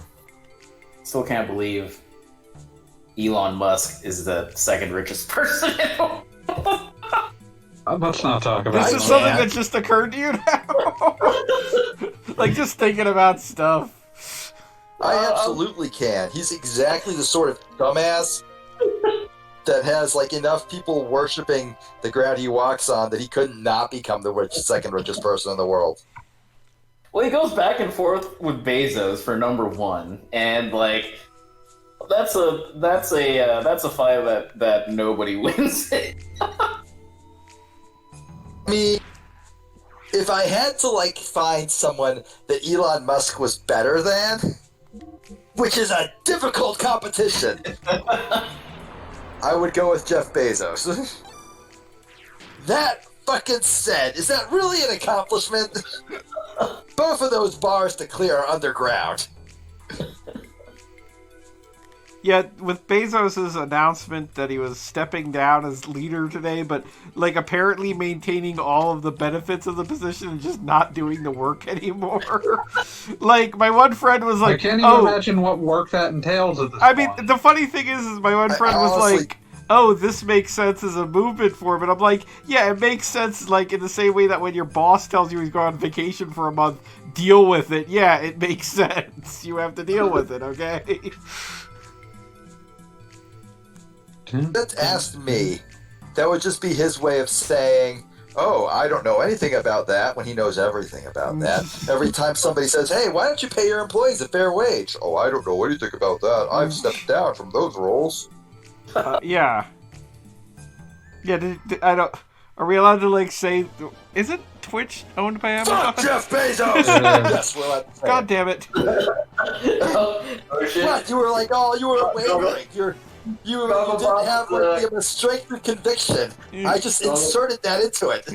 Gonna get reported on by the Twitch cop. I mean, that's the thing. Like, I don't... Right, Twitch is owned by Amazon, isn't it? Yes! Hey, Amazon, fuck you! I hope you die! Well, that's not gonna end well. But yeah, apparently, like, they've been stealing tips from their drivers to the tune of, like, millions and millions of dollars. Oh yeah, Like, no, that's been happening. fun fact. Wait, So what number of Sonic animated series are we on? Prime! Let's see. Give me a moment here. Okay, the current voice of Sonic. okay, we have Sad we have Adventures of Sonic the Hedgehog, we have Sonic Underground, we have Sonic Boom, and we have Sonic Prime, so that's 5 Sonic names X. here. Oh, that's right, I forgot about Sonic X. How did I forget about Sonic X? Sonic X. Okay, yeah, so that's 6. The whole chili dog thing is canon now, right? Yeah, it's been absolutely canon for like is. 15 years of this. And that was originally introduced in a cartoon, right? Or Yes, that's it was. Yeah. Okay. And it was Yeah, like... that was something they threw into the cartoon just so they could have him have a favorite food because Teenage Mutant Ninja Turtles was a thing, and they needed like him to like have a favorite food as well. Fine, chili Very dogs are odd pretty good. choice, since everybody loves pizza, but like chili dogs are like sort of more niche. I don't even know where you Pretty can go good, buy though. one of those. I don't doubt it. You can buy them at You Sonic. don't even need to buy. It's just like, man, it's a tired day. We're just gonna get some cheap chili and put hot dogs in it. It is, I mean, it is yeah, a people's food. Like, it's the It kind is the people's food. That's a low budget food option. I have chili. Sonic is I have Sonic is canonically a socialist, so it makes sense. It is kind of funny to think about the fact that he's rescuing his animal buddies all the time and then eating hot dogs. Maybe Look, Listen, you don't know what's in those hot dogs. vegan chili dogs. It could be vegan, you know. It's a thing. It's a thing. I don't see Sonic is. taking time to get a vegan chili dog. Sonic has to be able to run fast so he can find wherever a vegan chili dog place is open and get Exactly. Yeah, beyond meat, chili dogs. Wait, what the hedgehogs actually eat? probably That's plants. probably plants, I think. I'm looking this up now. I mean, I saw a squirrel the other day attacking a dead bird, so like that was A concerning. lot of supposed herbivores are more than willing to switch to They eating meat. just don't get the opportunity that often. Yeah, no, this Yeah, was... but like there's this very famous photo of a deer eating a rabbit because it was cold and there weren't any grass around, so eat a rabbit. So they feed on insects, snails, frogs, and toads, snakes, bird eggs, carrion, mushrooms, grass roots, berries, melons, and watermelons. So whatever they can get their hands on. So basically anything they can get. So I'm sorry. They're like, omnivores. I have seen a lot of Sonic fan art, and it is kind of really sad to me that nobody has taken the opportunity to have Sonic the Super Fast Hedgehog eating a snail. Because that I was going to say a snake. That would be appropriate.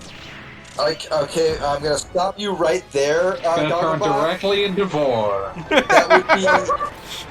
That would go straight to a being a weird sex thing. Just directly to it. Right. Everything with Sonic goes in that direction. It goes Which is fast. where the weird thing is that it hasn't. You would think it already would have. Also, this is just making me wish I was playing Virtual On rather than watching this. Oh man, Why would you play Virtual That is On? the last thing. That is the last thing that I played in PAX. Was Virtual. Oh yeah. Oratorio Tangram? Probably whichever one. I think so. Yeah. Well, is that the second one? Yeah. Yeah, I don't remember which one is available in the. Was it on the Dreamcast? It was in the Dreamcast. Yeah. Yeah, I think it's Oratorio Tangram. Yeah. I just remember how it was. Remember how? Virtual On. Remember the really bad PS2 one, Virtual on Mars? No. Never played that one. No one I did. feel like that's a good thing. I feel like I dodged the Virtual On- bullet there. Virtual On showed up. The first one showed up in Yakuza Kiwami 2 because there's always like some random Sega arcade game that's never been home ported in any given Yakuza game. But that one, like the big problem with Virtual On is that unless you have like essentially the equivalent of dual flight sticks, it doesn't feel right. Yep. So even with twin sticks, it's not It's just not as satisfying. Like you don't get the physicality of slamming two sticks together or apart. Like Yeah, no, it just doesn't have that. Doesn't have that crunch. Yeah, it lacks the immediacy. I was thinking of getting a flight stick just for the what is it, Star Wars Squadrons. How about you get two flight Calscript, sticks? do you want to see something truly soul-rending? No. That's always a good lead. Like imagine offering that to someone with the expectation that they were going to say yes. This has some real what is it, like purse whiskey energy. No. Back to Burst Whiskey. It's uploading. It's uploading. Does it have to? It does. Yeah, if there's ever like you know, they have those bingo squares with like life experiences. But if there's ever like, you know, drank bourbon out of a purse, I got that shit. We're gonna win that shit. You and I, we have that one unlocked. That's the free space on ours. I was just about to say, that's like a universal experience, obviously. Like there was that one part of Dante's Inferno where they talk about the Burst Whiskey. Like it goes back a couple of years. To be fair, man, come on. she took the first swig. She I did. was like, oh, clearly it's safe. It's like a taste tester. I took a swig and she called my a swig. She called my swig out for being a pussy, so I took a real swig. Oh, I don't even remember. She also, that. like, at one point asked Calscrib and I, "So are you guys gay together or something?" And I just said, "No, I'm married." And then there was like a pause to a woman. That was a very strange evening. What a time to be alive. Yep. Oh. So you're talking to Rico again. You're still uploading a thing? Oh yes. Check the Discord, Calscrib, please. Then describe it for all of our amusement. No. Let's see, wait, which Just the one at the bottom, man. Oh, general, I think. Put it in general, right? Yeah, I put it in general. I see powerful wizard Ruth Bader Ginsburg. That sounds awful. It is. I do want to find a way to sway our conversation back to that. This What, sucks. Okay. what is this in reference to? Oh, that's right. You weren't around when I described this. Okay, so you know what the SCP wiki is? Is this image actually? No, not again. Is this image actually a powerful wizard Ruth Bader Ginsburg? Is that what this is Yes. actually referring? That is the It's caption literal. on the image. That's not like a random. That's not a random caption that you just put on this image. No, that is the official description of that image. This sucks. We're not doing I'm this. going to leave you in suspense. I'm going to leave you in suspense, Calscope, because I want Fanboy to still be my friend. Thank you. You see what I sacrificed for you, Fanboy. Don't blackmail me with this shit. I don't really feel the need to satisfy that curiosity. I'm gonna tell you about it though once the stream's over. I'm gonna hold myself to that. If you're like, well, great stream, guys, and like leave, I'm gonna call you on the phone and explain it to you. That is the extent of my dedication. So let's talk about what Rico's done up to. What is Rico up to? He's searching for his mother. Oh, well, that's He can only That's do kinda that sad. after beating M. Bison, okay? He's not there yet. Bison. Call him Rico. oh my Clearly he's god, really- like. I can't. Okay, so I've just started reading Rikio, and like recently it became like a thing on social media of, oh hey, and Bison is totally based on a dude in Rikio. It's so fucking obvious. The second you see him, you're like, oh hey, it's M. Bison. What the fuck is he doing in this comic? Like straight up, like the first art of traced M. Bison, like yeah, like every piece of art afterwards was trying to sort of move him away from being the Rikio dude. Yeah, but no, it's just such an obvious trace. Val stole his haircut from a JoJo character, right? Yes, He's kind of Polnareff. He's not. Yeah. It's not as funny as Polnareff. Like Benimaru in King of Fighters allegedly like the first. Like I want to say KOF 94. Like the files just refer to him as Polnareff. So that's funnier to me.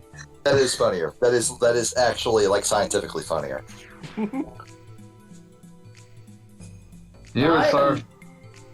I really wish that. Like, okay, KOF 15 looks better than KOF 14, but it doesn't look as good as KOF 13.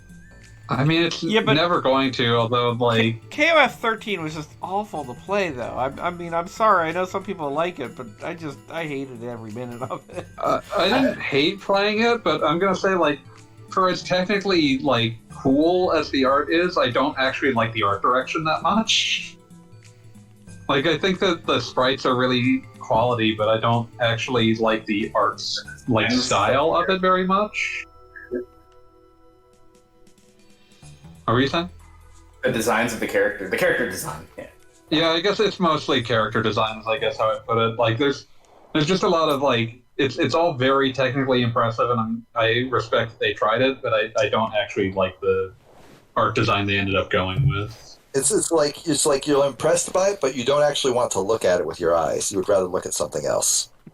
I guess I don't know. Like it's way prettier than 14 because 14 looks like a Maximum Impact 3, but I don't know what that is, and I'm afraid to ask. The best KOF King of Maximum Fighters game. Impact. Yeah, Okay. KOF Maximum Impact was the 3D one. Yeah, but there are memes of like people inserting KOF 14 characters into the second two box art. Oh yeah, I remember that meme. My favorite thing about that, like it did eventually it got a little better over time, but yeah, like I feel like it's just there's no on any of those characters. There's no stylization. They just look like plain 3D models with no real, or like anything to try to texture or differentiate them in any real fashion, and that's why they look so off. And like they're kind of fixing that with 15. It looks like. I do appreciate that Benimaru just goes to whatever team is the hero team. He's a good boy. He doesn't want to be a bad boy, so he won't be a bad boy. Well, no, he wants to be a winner. It's what keeps his the hair good up. guys tend to win. The hero team is the winner. Also, there have absolutely been hero teams that are just assholes.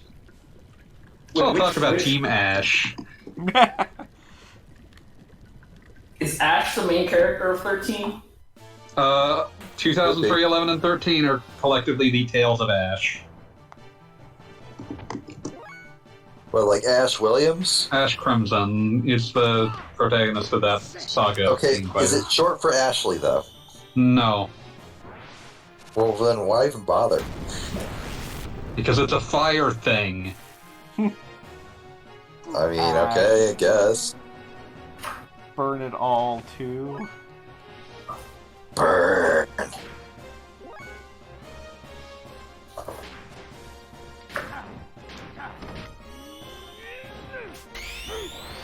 Ash turned out to be a hero, but also still kind of an ass.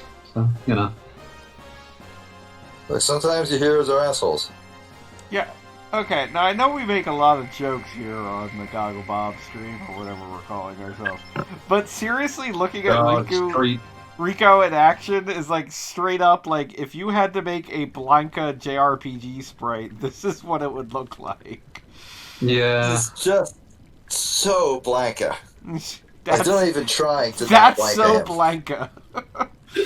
Now that's what I call Blanca, Volume 2.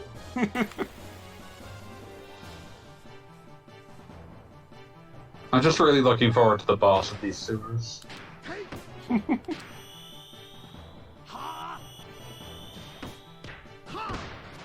kind of liking that I almost accidentally unlocked all the death blows, because it really makes the battles a lot more interesting. Yeah, you get some nice visuals going on during them. Like, Faye just looks so ridiculous when he does his little charge up. Like, he looks like a chipmunk. Like a chipmunk that is really going to wreck your shit. Alvin!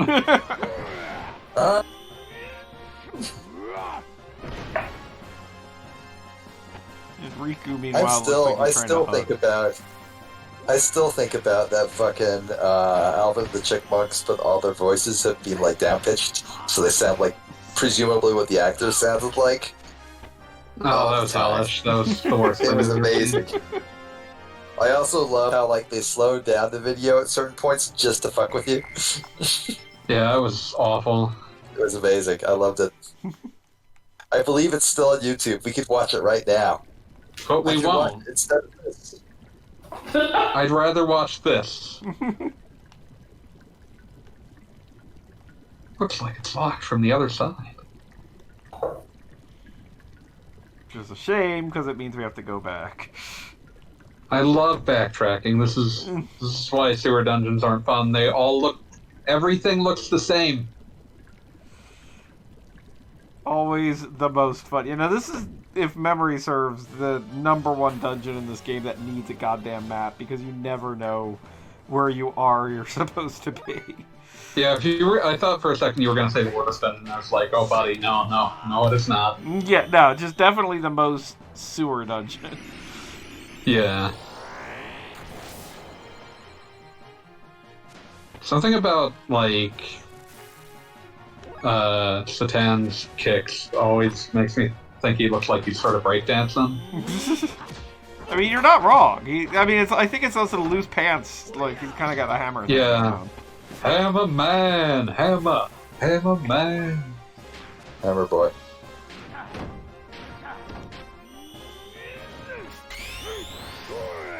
He became Hammer man! Hammer.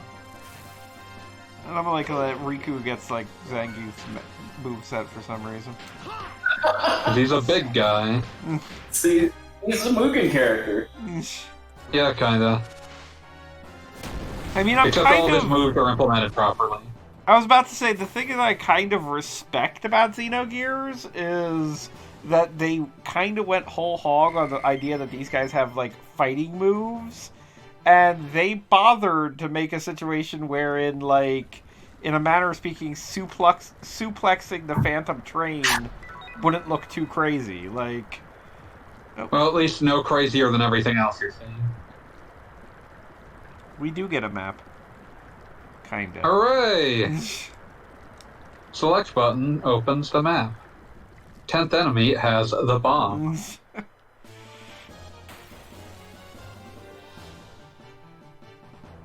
He became Hammer Man, Hammer Man, Hammer.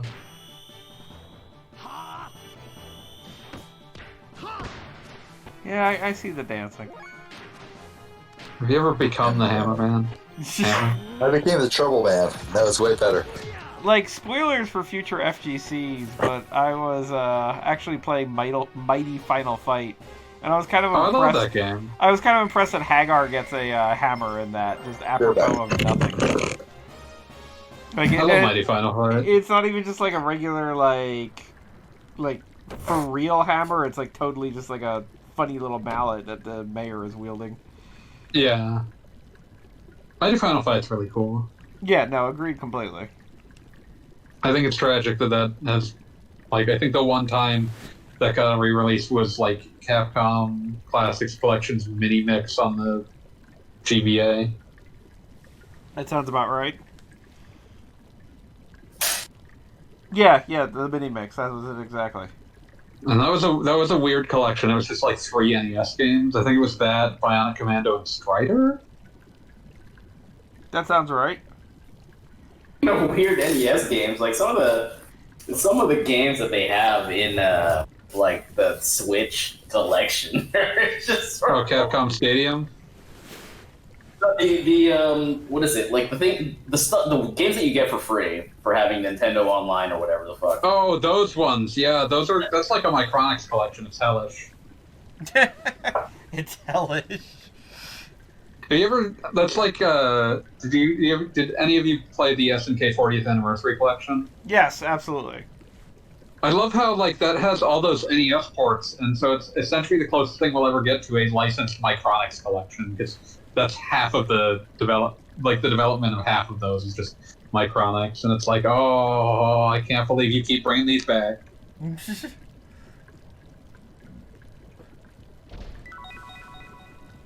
Micronics, what a country! Wait, no.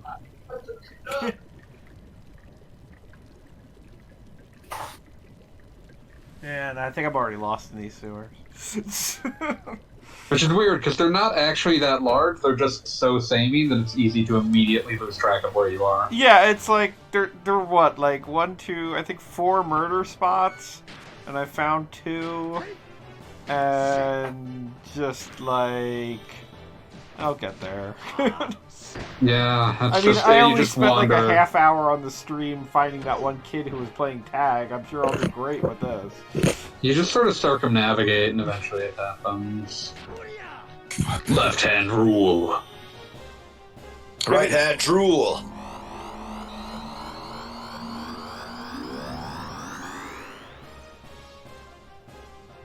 He became Hammer Man. Man. Did you just do 1 damage on that bug? It's okay, he followed it up by doing 1,000,000. Okay, I suppose that's fair. Like, it has weird defenses, I'm assuming. Like, it's probably, like, essentially weak to magic as opposed to punches. Yeah. So any death blow that causes magic damage is fine. Oh. I was wondering why the game kind of froze, but it was just a battle loading. I can't believe it. Welcome to Xenogears. I still can't believe they just literally just put Blanca in the game. That's so fucking weird. Like, they didn't even try to hide it. Yeah. And they got away with it too. Nobody sued them or anything. Yeah. I mean, it would have been kind of funny to see Capcom sue literally everybody that ripped off Street Fighter 2. I mean, like, I had already, like, been bitten by trying to sue Fighter's history, so...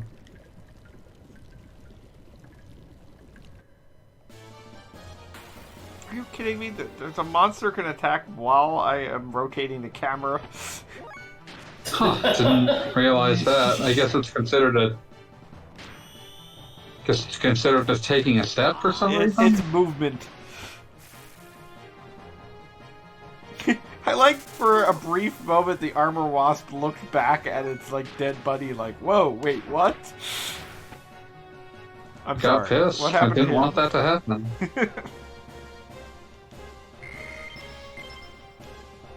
Xenogears. Alright, look at the map again. Over here. Guess I need to.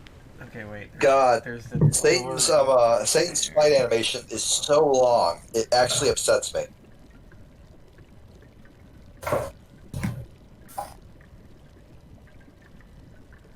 I need to go back. Okay, I think. Zeta Soul, dude. I don't actually know. Don't worry, it doesn't matter.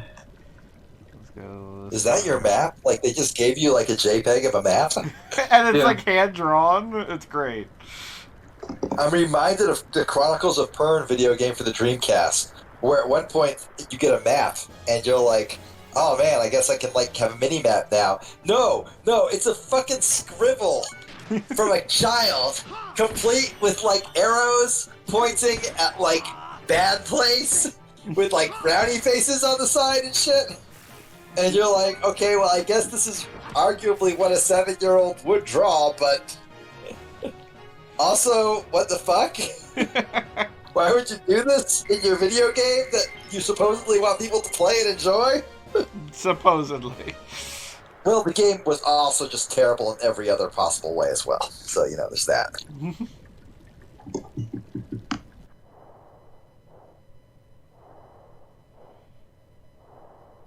Monster Vision. Division. I mean, again, Xenogears does some interesting things. Whether or not they make, like, the kind of impact that they're supposed to is debatable. Yep.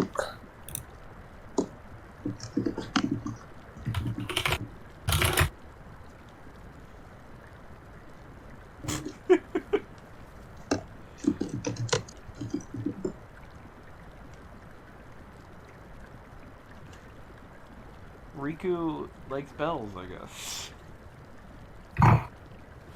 I mean, yeah. Why wouldn't he? Wait, Riku's in this game?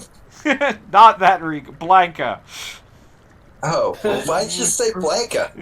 For some Why not make reason, things for some reason, difficult? Gogglebub keeps saying Riku instead of Rico. Yes, it happens, okay? I'm not saying make your life a lot easier by just calling him Blanca. Which is his name. Do do do do do.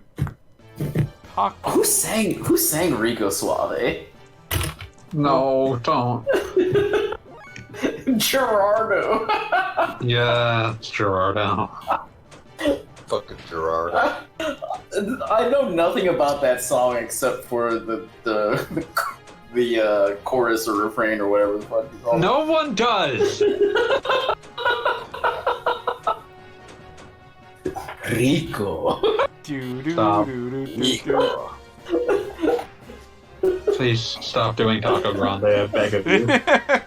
I mean, that's the only reason I know the song at all. Do do do do do do. Grande. Stop. Gogglebub, I don't say this lightly, but I am going to fly to your house and beat you to death with a pipe.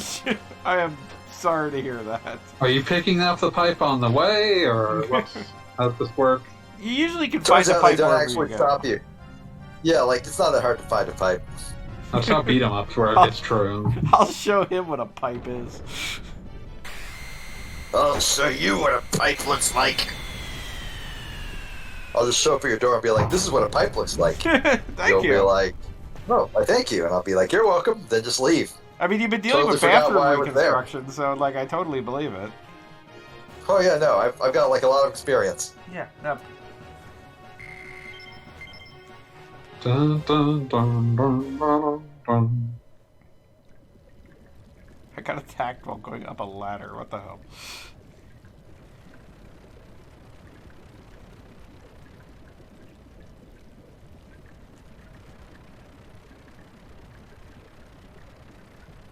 Oh yeah, there's like a little scribble on it. Like, this is a really good map.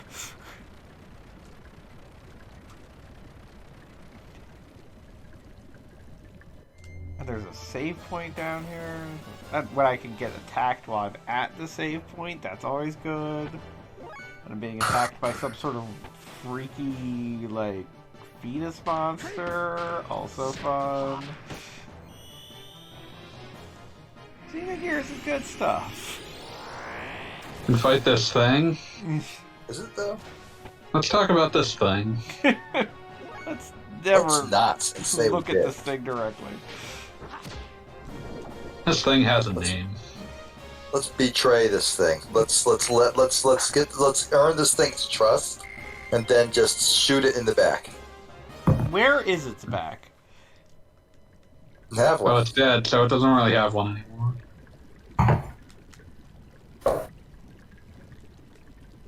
I guess. Come I on. just went to a Power Up Comics, and they are getting in on the plagiarized keratin film thing. It's great.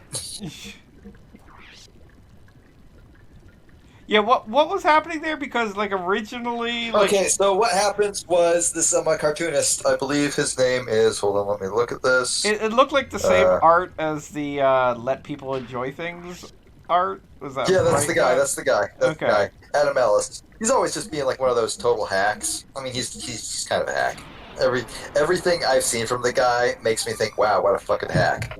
He did a comic that he called Keratin, which was one of his very few non-hack ones, although it did remind me a lot of an irritability comic from years prior, where Exoth cuts off his arm and grows a new him in the backyard. Anyways, some like indie film guys made a movie that was literally just the entire plot of what he did down to even certain angles and shots. And he was all like, "Hey, you guys plagiarized from me. That's really not cool. I'm very upset by this." And immediately after he was saying that, a guy that he had plagiarized from on some other stuff, Right, that was just what I messaged saw. him, just messaged him like, "Hey, yeah, bro, plagiarism really sucks, especially when you did it to me like 2 years back." Adam Ellis, in an attempt to be like, "Oh, wait, I'm not a plagiarist," and let's be fair, like Adam Ellis totally did get plagiarized by an actual film. That's not cool. But that doesn't mean that he didn't also plagiarize himself. It doesn't mean that he's the good guy here. Or more Photoshop. specifically, that he could be the good guy in one situation and the bad guy in another. Yeah, photoshopped the comic that the guy's claim was plagiarized, and said, "Actually, that's a remake of a comic I did in 2012 on my Tumblr, but no longer exists." And then people checked the web archive and found out that there was such a comic. I was about to He was say, like, just it's trying- so easy to find out if that happened or not. Yeah, like people are like, "Hey, web archive, it exists," and turns out you're lying. So that he deleted fucking everything. Not the original claim, but like he deleted like all the supposed proof. He'd gotten caught in a lie, and it was bad. So Power who Up got- Comics literally just recreated it in their Power Up Comics style, and so as you can see, Adam Ellis's version is a shot-for-shot remake. We're devastated by this bullshit. Wait, so Adam Ellis's comic was itself plagiarized from somewhere else, or something else the he one did? that got made into a movie was not plagiarized. That was his original idea. It's just he has plagiarized a ton of shit in the past because he's kind of a hack. Okay.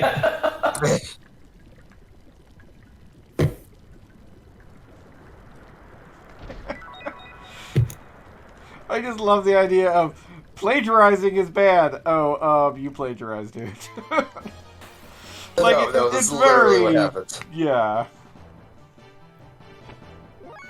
Like, that's always one thing that, like, kind of bugs me, and you guys even had it happen with oh, you can't fight these guys? Alright, whatever.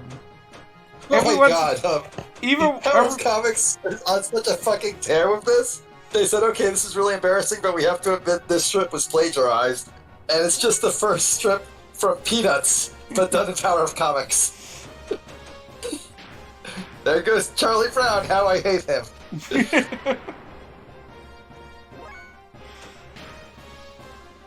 did a Calvin and Hobbes one too. They're just doing all sorts of shit here.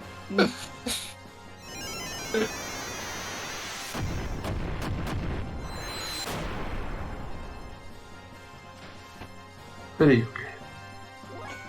Anyways, I was about to say, like, I always feel like I come up with the most original ideas for something ridiculous when I go in that direction, and then I'm, like, terrified that somebody else came up with the idea for, like, Ice Climber fan fiction, and I'm going to be told that I'm ripping that off.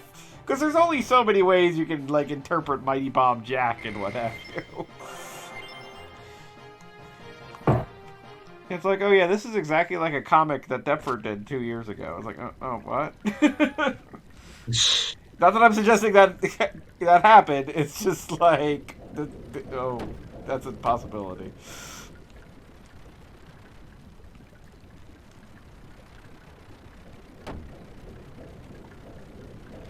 We're still in a sewer. There's random fans in we're all it. very bored. We're looking for the murderer, and we found some random points where people died, which seems to indicate that we're on the right track. The final, like the punchline of this is going to be the boss, and I'm so excited. The punchline. How is... Now keep in mind, for those of you that are actually paying attention to the plot, at this point, there have been a number of, like, sort of false leads that maybe Faye is the one doing the murdering. Somehow. Because, well, I mean, keep in mind, okay, for those of you who, you know, don't mind being spoiled, Faye does have an alter ego where he turns entirely red and kills people. Like, that is a thing that happens. It literally happened last week. It's the Satsuki no Hado. He's clearly. You ever think about how, like, there was, like, a trend of putting character, like, maybe this was just Square, but, like, JRPGs were really interested in this idea of one-off dungeon in a prison colony? You know, this is something that I think I'm going to actually distinctly write about it in regards to this update, so, like, spoilers or something like that. But this is something that is, like, integral to the old like, hero's journey type of thing, because the hero has to be simultaneously low and also on the other side of whatever is the inevitably corrupt government that exists in his universe. So, like, for instance, if you look at the Final Fantasy franchise, like, literally, I think Final Fantasy 1 is the first one, and I mean, obviously the first one. It's true. But, yes, congratulations! But no, Final Fantasy... Goggle Bob counts to 1. Final Fantasy is the only Final Fantasy game where the main characters don't wind up in prison for some reason at some time. Do you end up in prison in 5? Oh, yeah, absolutely. Remember when you go to the Fire Village? Oh, yeah! And, like, name another Final Fantasy. That for the escape, so I forgot that you actually get put in prison. Yes. Yeah, it's like, name another Final Fantasy and I'll tell you about when you wind up in prison. 3. Nobody played 3. Wow. I played 3. No, but I don't remember anything about it. When you go to those Civil War things and you're in your airship and you get blasted out, I think you get arrested when you get blasted out of there. And there's like this whole deal with the prince and everything. It's been a while. Listen, I was just starting this to say that I feel like the resolution in 7 when you go to the, like, fucking desert hell. Gross, like walrus fetus the boss? No. It's just a gross walrus fetus. For, like, more than 10 seconds, though, and, like, you have, like, a guy who deals 100 damage. It just takes more than one attack. So that's weird to me. I'm just saying, it's weird. I get it. But what I was going to say was... I was just thinking, like, about the the one in FF7, which is like desert prison hell, and like one that's somehow way less environmentally repetitive than this one, and two, as weird and as underplayed as its finale is, it's way more interesting than this one. No duh.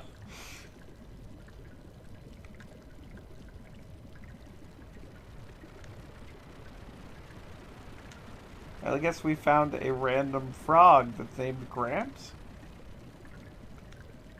Grant and Nasty? No, just Gramps.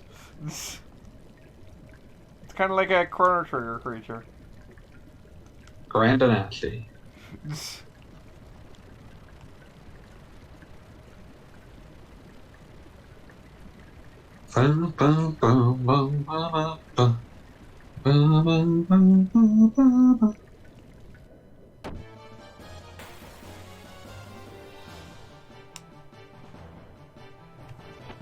Getting there.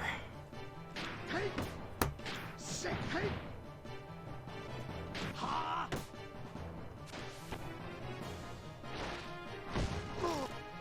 Bat Rat. I'm pretty sure that's a Transformer. Oh, bad rats? No, just Bat Rat. Rats. Do not, No, no. bad rats. We're At talking no about time, bad rats now. At no time will you talk about Bad Rats. Rats are getting Too late, I'm louder. giving you bad rats on Steam. Oh. You've still got like 15 copies. I have so many copies. I don't even have to pay for them.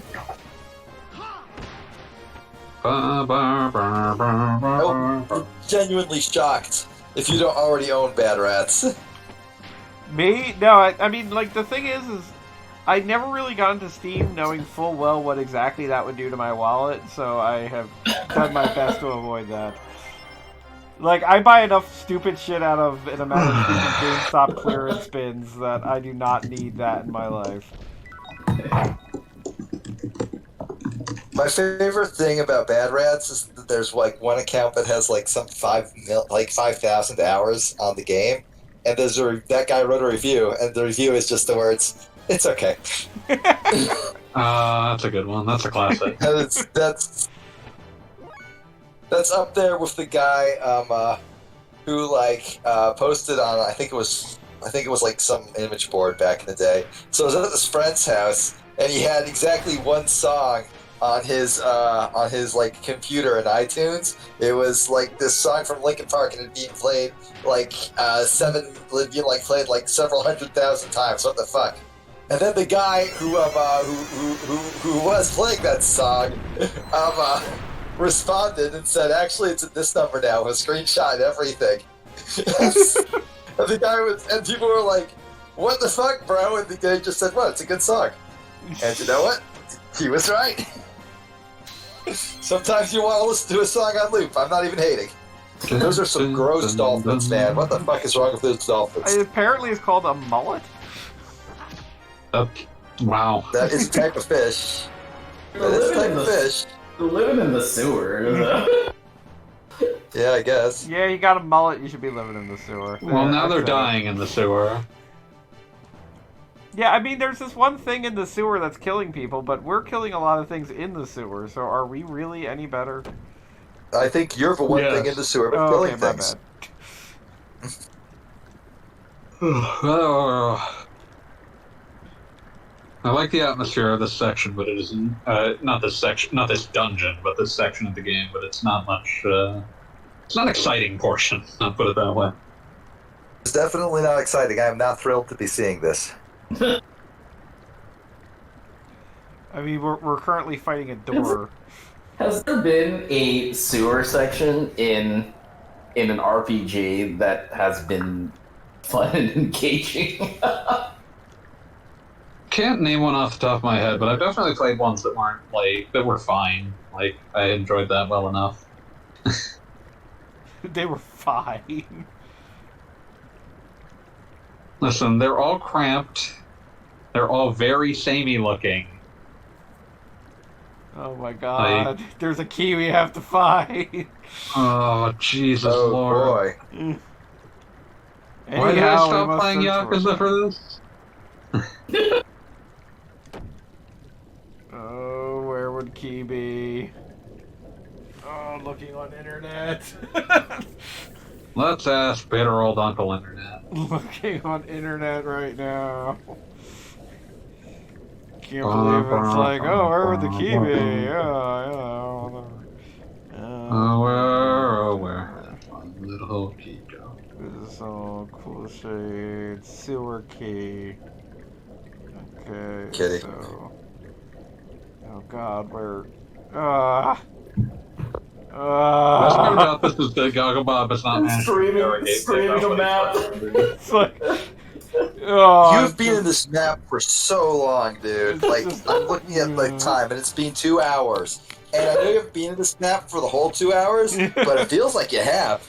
I mean, I just want to be clear that I do not want this to go into next week simply for the purpose of I don't want to see this again. Actually, Well, then you better find the key quickly. next week's actually Valentine's week. Maybe I should do like a double stream of my wife or something like that. We can be free for just a moment. No. Well, yeah, free of Xenogears. No, you guys have to still comment. Yeah, like, No. It just would. This is not a romantic video. Talk game. about Fanboy was actually super worried that like you would play some GameCube games or something this week instead of Xenogears. And I'm honest. Let me be honest. I'm not certain you shouldn't have because, God, this dungeon just lasts forever. It is the most fun dungeon. It was really more I was worried about being interrogated about GameCube games, but okay. Wait, what I'm gonna GameCube games were going to be on the... I mean, Like Fanboy said a very hurtful thing, which I was threw that, down a nuclear take on Twitter. which was that GameCube games were I didn't not... say GameCube games. I said Nintendo's GameCube. Nintendo's GameCube games were not innovative or what have you. Like that was what... My argument was that it was Nintendo's worst era creatively. Yes, which I disagree with to a significant degree. And also, I think... talking to this guy generated a battle. What the fuck, Xenogears? I thought that was how you were describing us, what we're having right now, this discussion. Yes, no. As I was about to say, like, I mean, I feel like with games, like when you look at where Nintendo games were at the time, like, were they all universally good? By no means. But I feel but were they interesting? Also, no. Yeah, well, that's the thing, is I kind of really thought that they were. Like, I mean, the long... Wait, was Mario Kart Double Dash GameCube or? Yes, it was. was. But that's like the worst Mario Kart. So. I don't get off the stream. We are not friends Mario anymore. No, I'm lying. Super Mario Kart's much worse. But no, I just mean like, there's a lot of stuff where it's like the big idea behind the game is just kind of a superfluous gimmick, like much more so than like we rethought the controls. Like you can think what you want about whether like Wii controls were a help or a hindrance to a lot of those games, but they were a much more centralizing rethinking of their design than a lot of these GameCube games that were just like, we did something, okay, we're done, we're going home. But that's the thing, is I felt like it was an era where they did do something. Like, I mean, say what you will about Sunshine, but it was definitely a different way. We gave Mario a water pack. Okay, I'm going home. Yeah, well, that water pack was utilized in a variety of ways. In about, like, 3 ways.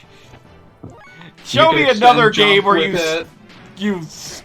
you wash things off, okay? Washing things off is not represented very much in video I feel like they did a much better job with that same gimmick when they just finally went ahead and made Splatoon. I don't disagree with that, but that'd be another 2 generations later. 3? Depends on how you're... It would be 2. Yeah, 2. Because Wii U. But, like, it's just... Like, Sunshine... Like, if you strip away just the general, like, presentation of Sunshine, like, the actual activity is just Mario 64, but worse. Like, there's a few a few shines that are built around, like, scrub things away, but usually it's just platform to something so you can scrub it away. Now do the same boss again. I mean, I kind of don't disagree with that, but by the same token, previous Mario games, in their creativity, were often sort of samey. They're like level design changes, which, like, Sunshine is hindered by the fact that it doesn't actually have very adventurous level design. Yeah, no, I'll give you that one. And particularly the environments in the game are, pretty straightforward. The environment idea is an interesting one that doesn't really work. Just about, like, it needs at least one environment that breaks the pattern, and it doesn't really have one. Well, I'd argue that that's what Corona Mountain's supposed to be. It doesn't do that very well. Well, it definitely does something. I mean, like, I would say that, like, the number one thing for Sunshine that I would say is, like, a level design philosophy for it is that it does take the whole idea of a vacation to heart, and arguably, give or take how much you like some of the environments, I would say I'd say they're all fun. I'd say most of them are fun to wander around, but I don't. And that's the thing, is I feel like that is the main point of that, was that they were deliberately designing areas and stages that you could conceivably see enjoying in a situation where they weren't literally mucked up. I'm just saying more just the sense of, like, it leans too much into this is a tourist place, but a lot of the, like, there's no variety in that. Yeah, no, I kind of can't disagree with that, but by the same token, it then has much more of a cohesion, wherein I feel like... Well, the thing is that, like, if you go on a big vacation, you're not just going to the tourist places, which are really boring. But you do have to consider that Mario and Peach are both very boring. Like, Wario, like, he will go into interesting places. Luigi won't leave his house. But Mario, he is totally going to Disney World and getting the, like, the pass where they just drive you from the hotel to the park, and that's all. And, like, the entire rest of Orlando is a mystery to him. I'm just saying they had an option to do more things. Like, the closest they come to a place that's just like, here's some sort of, like, a naturey place you might visit is, like, Noki Bay. Yes. But that area is actually probably the worst at communicating its central theme. What even would be the central theme of Noki Bay? Like I mean, Waterfall? like the part of the part of a vacation where you go visit someplace that's like the national just park. Essentially, like a park. It doesn't really communicate that very well. It's also got the weirdest way of getting to one. What, the tight ropes? No, you get to that place by staring into the sun. Oh, right. That's a holdover from Super Mario 64. I was about to say, yeah. And in 64, it was it thematically worked because you got to everywhere via magic. Whereas, and you get to everywhere in Sunshine via magic, but it's always like magic that someone explicitly put down to transport you there. Magic that somebody's laid down. Or a gun, for some reason, like that one time. But yeah, I don't think that it manages to communicate that concept very well, so it doesn't actually work very well as a pace break.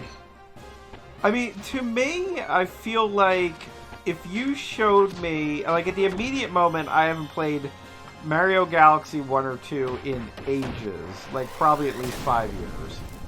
And obviously I haven't played them in like 10. Yeah, I occasionally revisit Galaxy or Galaxy 2 for particular levels, basically. Like, I kind of play it with the ADD for like an hour, and not for the purpose of... That's kind of how Galaxy is designed to be played, though. Yeah.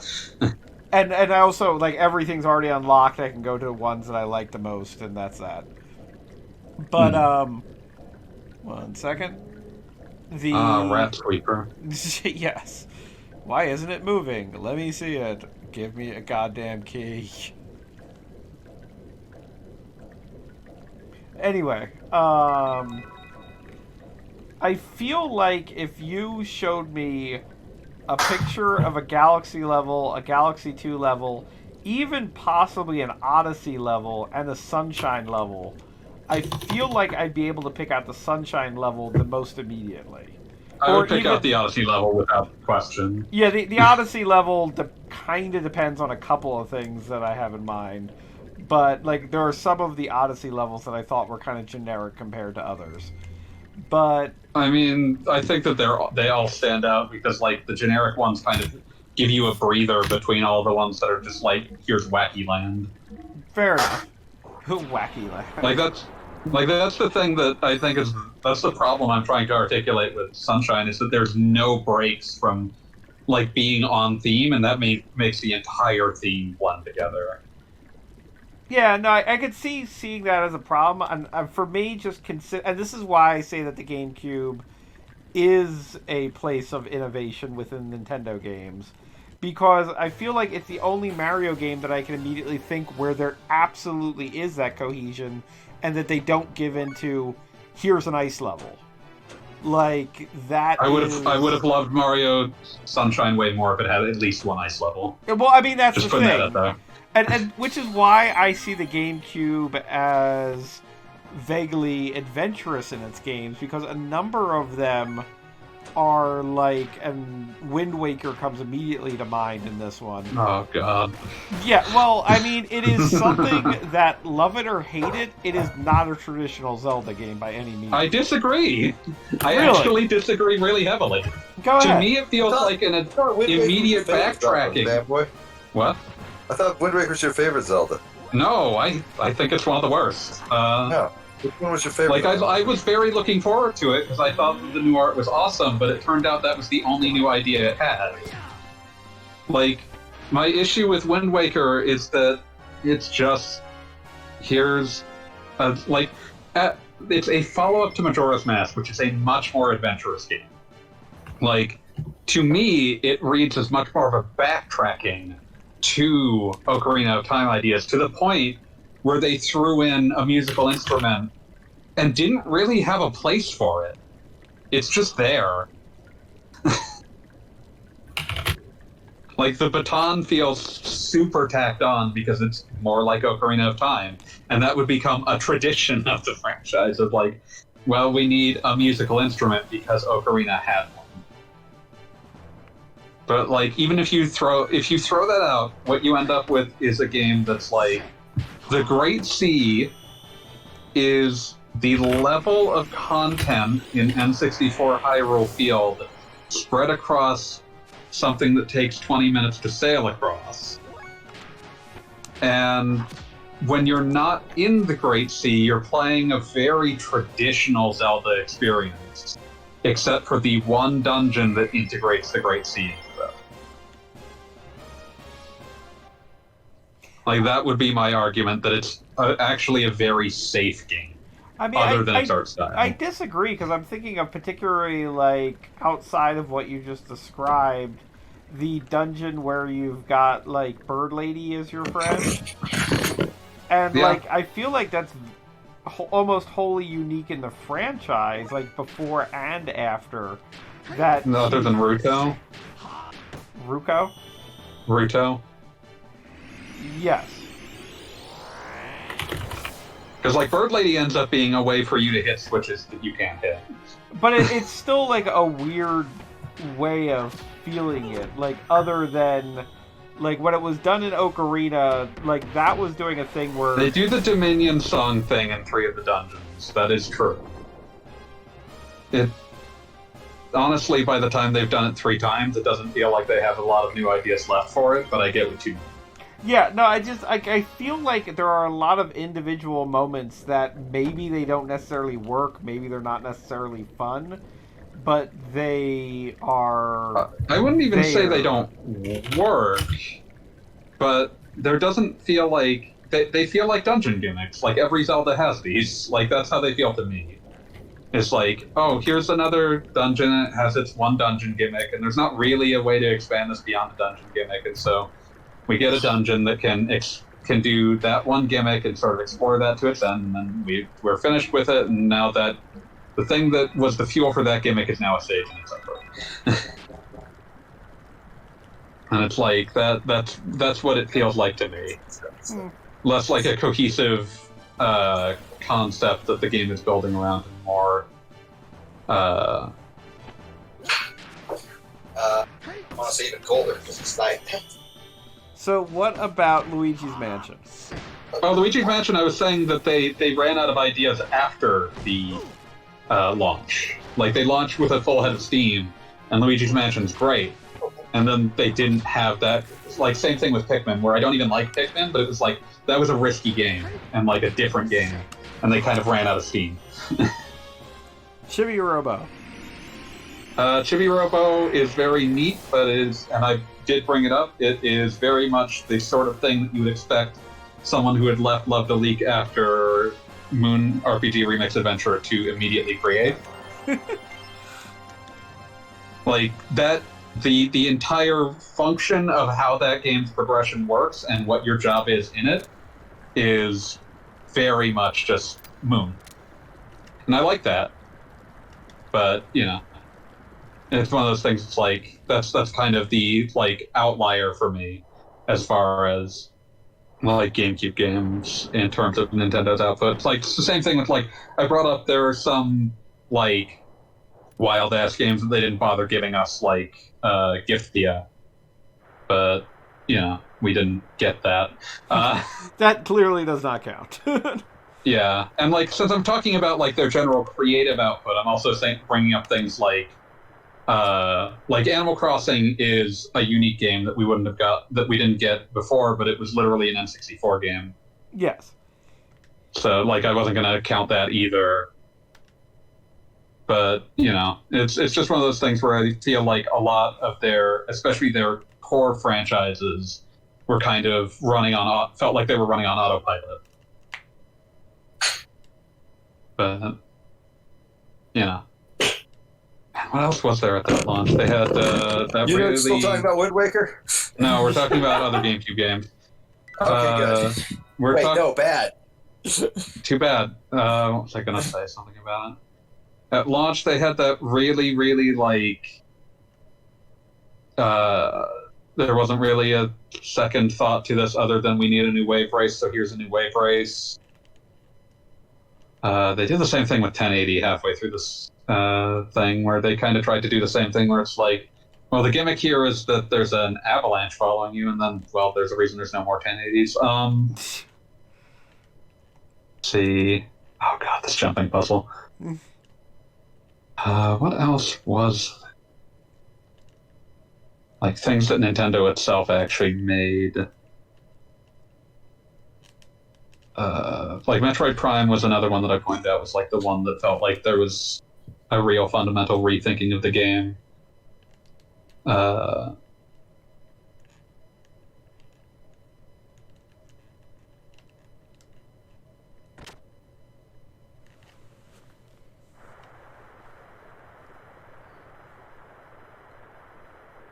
Hey, Calscope, you still around?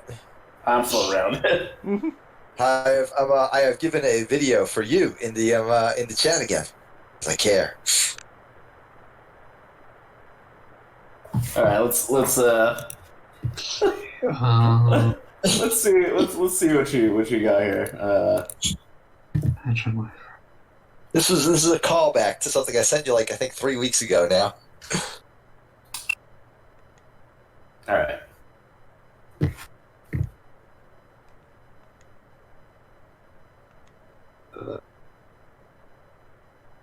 Go, Bob, we lost? Because you look lost. No, I just sort of reading the, Just staring off in the middle distance. Faye's just like, yeah, that's how it be sometimes. And Blank is like, bro, we going somewhere? We're trying to lure out the murderer, which apparently is lured by a bell.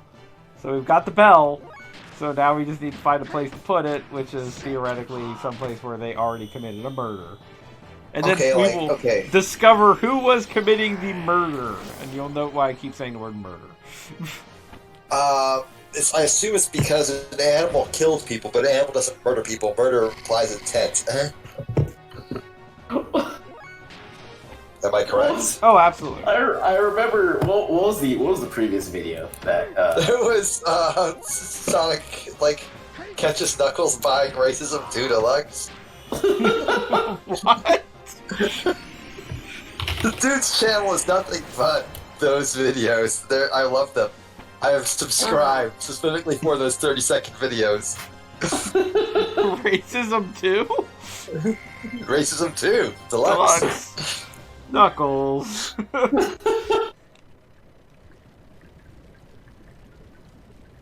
Here we go. Okay, Coloscript, I do believe that this is... Gogabomb, I do believe this will answer all your questions. Oh, Lord. Somebody will have to describe it to me. Wait, this is bearing in mind that he's in the middle. No, this is a different one. There are This is still a different. lot of them. Okay, all right.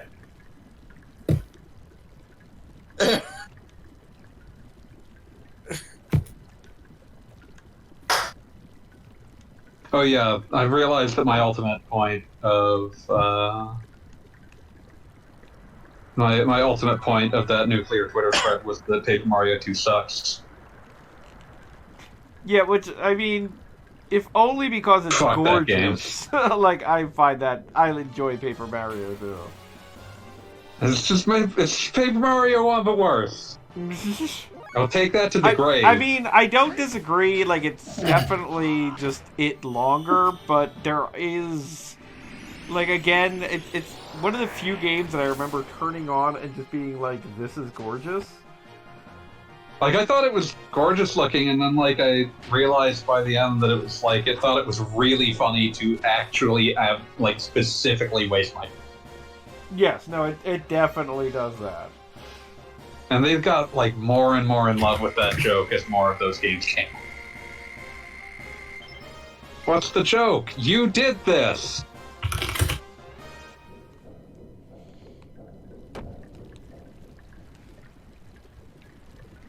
What's the joke? Yeah, no, I mean, I know some people enjoy it, but for me, the sort of what you're describing with Paper Mario 2 is definitely Mario and Luigi 2, the time baby one. Absolutely. That game that one's just awful. revels in wasting your time. And it's like, that is no, a bad game. Stop that. Like, I despise Paper Mario 2 for largely personal reasons, but, like, Paper Mario 2 I would much rather play than Partners in Time. That's, Partners in Time isn't just bad. Like, Partners in Time, like, and I'm sure there are people who can get through it, but it reminds me of Sonic the Dark Brotherhood, in that literally every individual battle is like a gauntlet. An eternity. Like, press this, and this, and you'll get through it, and it's like, dude, there's a Having reason... you juggle 4 characters was too much to begin with. And there's a reason, like, JRPG, like, people, like, discount, like, just use the fight command for regular mooks in a JRPG, but, like, 9 times out of 10... The reason is that thinking too hard about every fight when you have to fight 3,000 enemies per game? Yeah, it's just, like, no, stop that. I need to be able to go on autopilot at some point. Right. Yeah. I mean, that is the Like, exact grinding in reason I JRPGs choose. is supposed to be like no thoughts, head empty. It's supposed to be low stress. You're allowed to just hit the A button. Yeah, I honestly, I always felt like all of the Mario RPG, not Mario RPGs, the Mario and Luigi games after the first one just sort of felt like, well, we still haven't had a second idea. Well, Bowser's Inside Story, I felt, had a second idea, but it Kind still of, wasn't... it still kind of bored me. I was about to say, it still wasn't exactly, like, lighting the world on fire. Here! We have found a place to start a new murder. Can convince it to murder.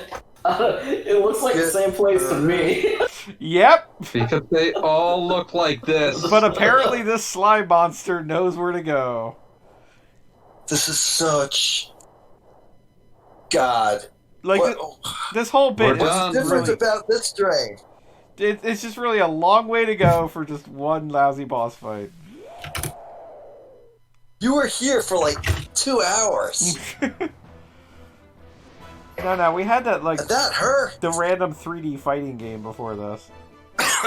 Here it is. Oh yeah, there was that too. Fanboy Master, it's the time you've been waiting for all night. Ah, finally. We can fight Took this long enough.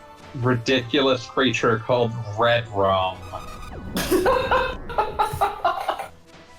They keep saying it's here, but like it's clearly gone like through 5 or 6 corners. You are super So like behind. they couldn't see it until it's just. I'm just so mad about this. And yes, sure, I'll refresh, whatever. What the fuck is that? Red Rum. Red Rum. That's definitely not a person. I don't think that what it does is called murder. I think it's just killing. Red Rum.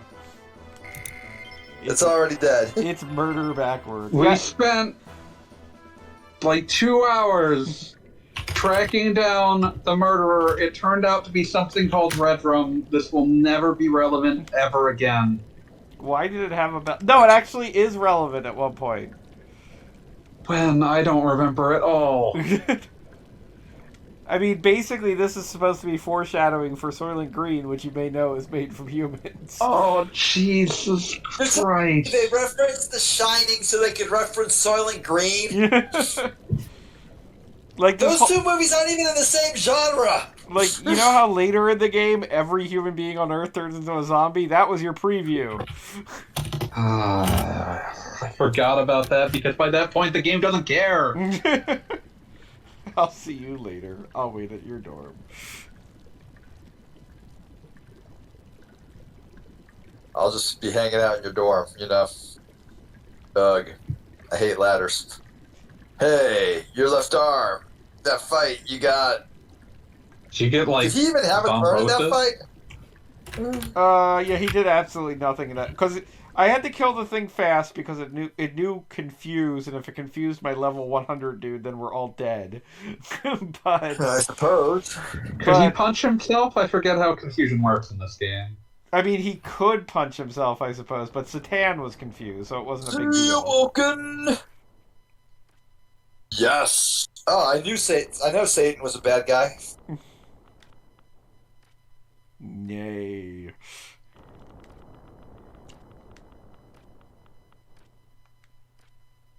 They're hoping for a more immediate disposal. Just gonna stuff him down the incinerator. Oh, that actually happens.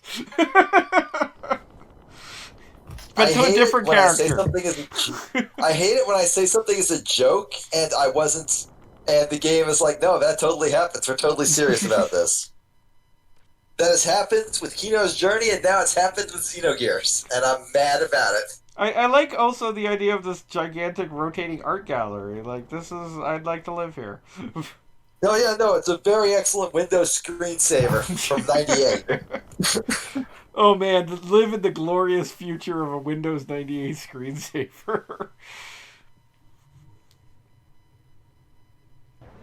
A purge! Celts and Charles. #1 gate generators is 200 Kelt southwest of Neptune, and man, none of this shit makes any sense. I'm not even gonna try. Like, do not think too hard about it. It's Xenogears. It wants you to think hard about it.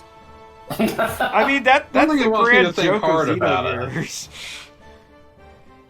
I don't think it wants you to think hard about it. Just to notice when things are connected. Are you certain? Because, I mean, I feel like Xenogears definitely wanted to have, like, a Boba Fett situation wherein, like, the third guy in the back left of this cutscene suddenly becomes a super important character because the fans demand it. That's not what thinking hard about something means. You like, by that definition, fucking a Where's Waldo is thinking hard about something. Where's Waldo is thinking as hard as possible.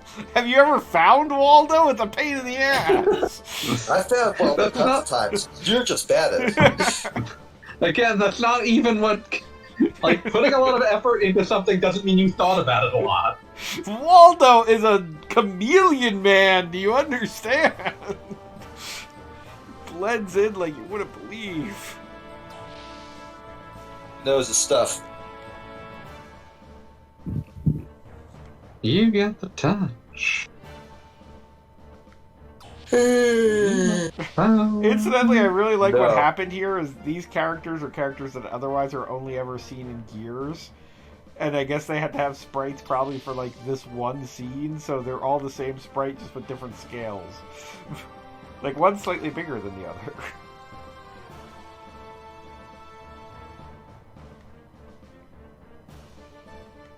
Okay, so if anybody's actually paying attention, what we're leading up to is they're going to destroy where Faye is, and it looks like Ellie's going to be in charge of it. That just keeps happening. Yeah, this is like the third time that's happened to him. Star-crossed. Like, yeah, I mean, I don't know how committed Xenogears was to this, because they definitely make a big point of Ellie and Faye continually being on two different sides, but I don't know how much anybody ever bought it, because it's like it's kind of like, I don't know, like portraying Cloud and Tifa as being against each other for half the game. Like, you know they're gonna get over it. Yeah, it's one of those like easy comparison here.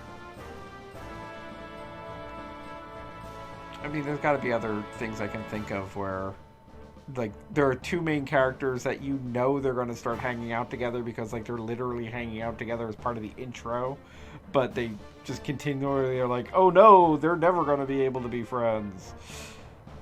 I guess Barrett and Cloud almost counts. They started off not liking each other very much, but only a little bit. Also, they're not supposed to be the romantic coupling in the game, per se. Yeah. I was about to say, maybe in your game. Yeah. I mean, the game won't how you acknowledge... played it. The game doesn't acknowledge your, like, romance points after the first disc anyway. Yeah. Barrett can go on the date with Cloud, though. I would encourage Yeah, I'm you all just saying to that it read... doesn't acknowledge it afterwards. Like, you can't... It won't let you affect things afterwards, I'm going to basically. encourage you all to read my fanfic, 3 Hands, 1 Love, the Cloud and Barrett story. Why does it sound like... Why did you give it the name of, like, a Lifetime original movie? Because the only way way these things should be. Exactly, that's the only way romantic fanfic can be. That doesn't seem accurate. It's It completely isn't. accurate. But here we are. Oh look, you get home and like Rico's standing there waiting for you. Said he would be. What a polite man. You let me wait for ages. Was not that polite. Oh, you did make him wait for ages. Yeah, like you were kind of an asshole. But this is also like the communal restaurant, so it's like it's kind of like not a bad thing. Just... I like how the excuse that Faye just rattled off was that Satan apparently told him he needed to sit there so he could bury the monster. Even though we just walked out of a sewer. Yeah. Like, where did you find the dirt, Stan? What was, like, why would you even do that? Like, what purpose was that meant to serve? Well, I mean, they want to make a point that the monster was, at one point, human, unlike all those other humans we've killed over the course of this game. Remember all those desert dudes? Like, I just totally Yeah, plowed you through murdered them. like 1 million people. Yeah, I just Oh, and at that one point when you're in the mech and there's just like normal little dudes and you just punch them You from just the mech. step on. Yeah, you don't even have the dignity of just stepping on them. You, like, lean down and punch them in the face. But they didn't bury any of them. Listen, they got buried under your fist.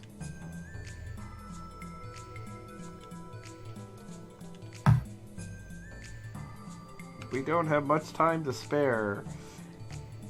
You're at your best when the going gets rough. You've been put to the test, but it's never enough. Okay, so it's 11 o'clock, and I hated everything about the sewer, but now it's over, and we don't have to go back there. So I think I'm going So to that's call it pretty for nice. the evening. yeah, no, that makes sense. I feel like I was much We more are all involved. dead. I feel like I was. I feel like I am had a much greater part in like actually like commenting and stuff. I Because I don't appreciate do that very often. Mostly about how the sewer sucks. To be fair, they do suck.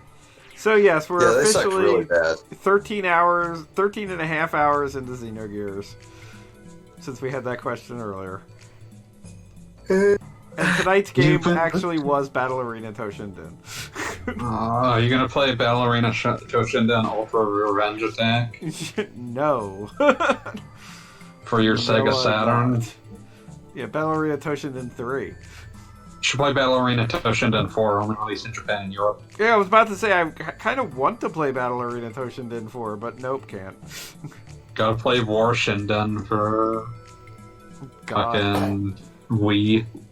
That was on Wii. I didn't watch I didn't watch the third video. I didn't even see that you put a third video in. You know me, I'm always putting up third videos like an asshole. All right. Like an asshole. I'm officially calling it. Have a good night, everybody. See Have a good ya. night. Bye-bye.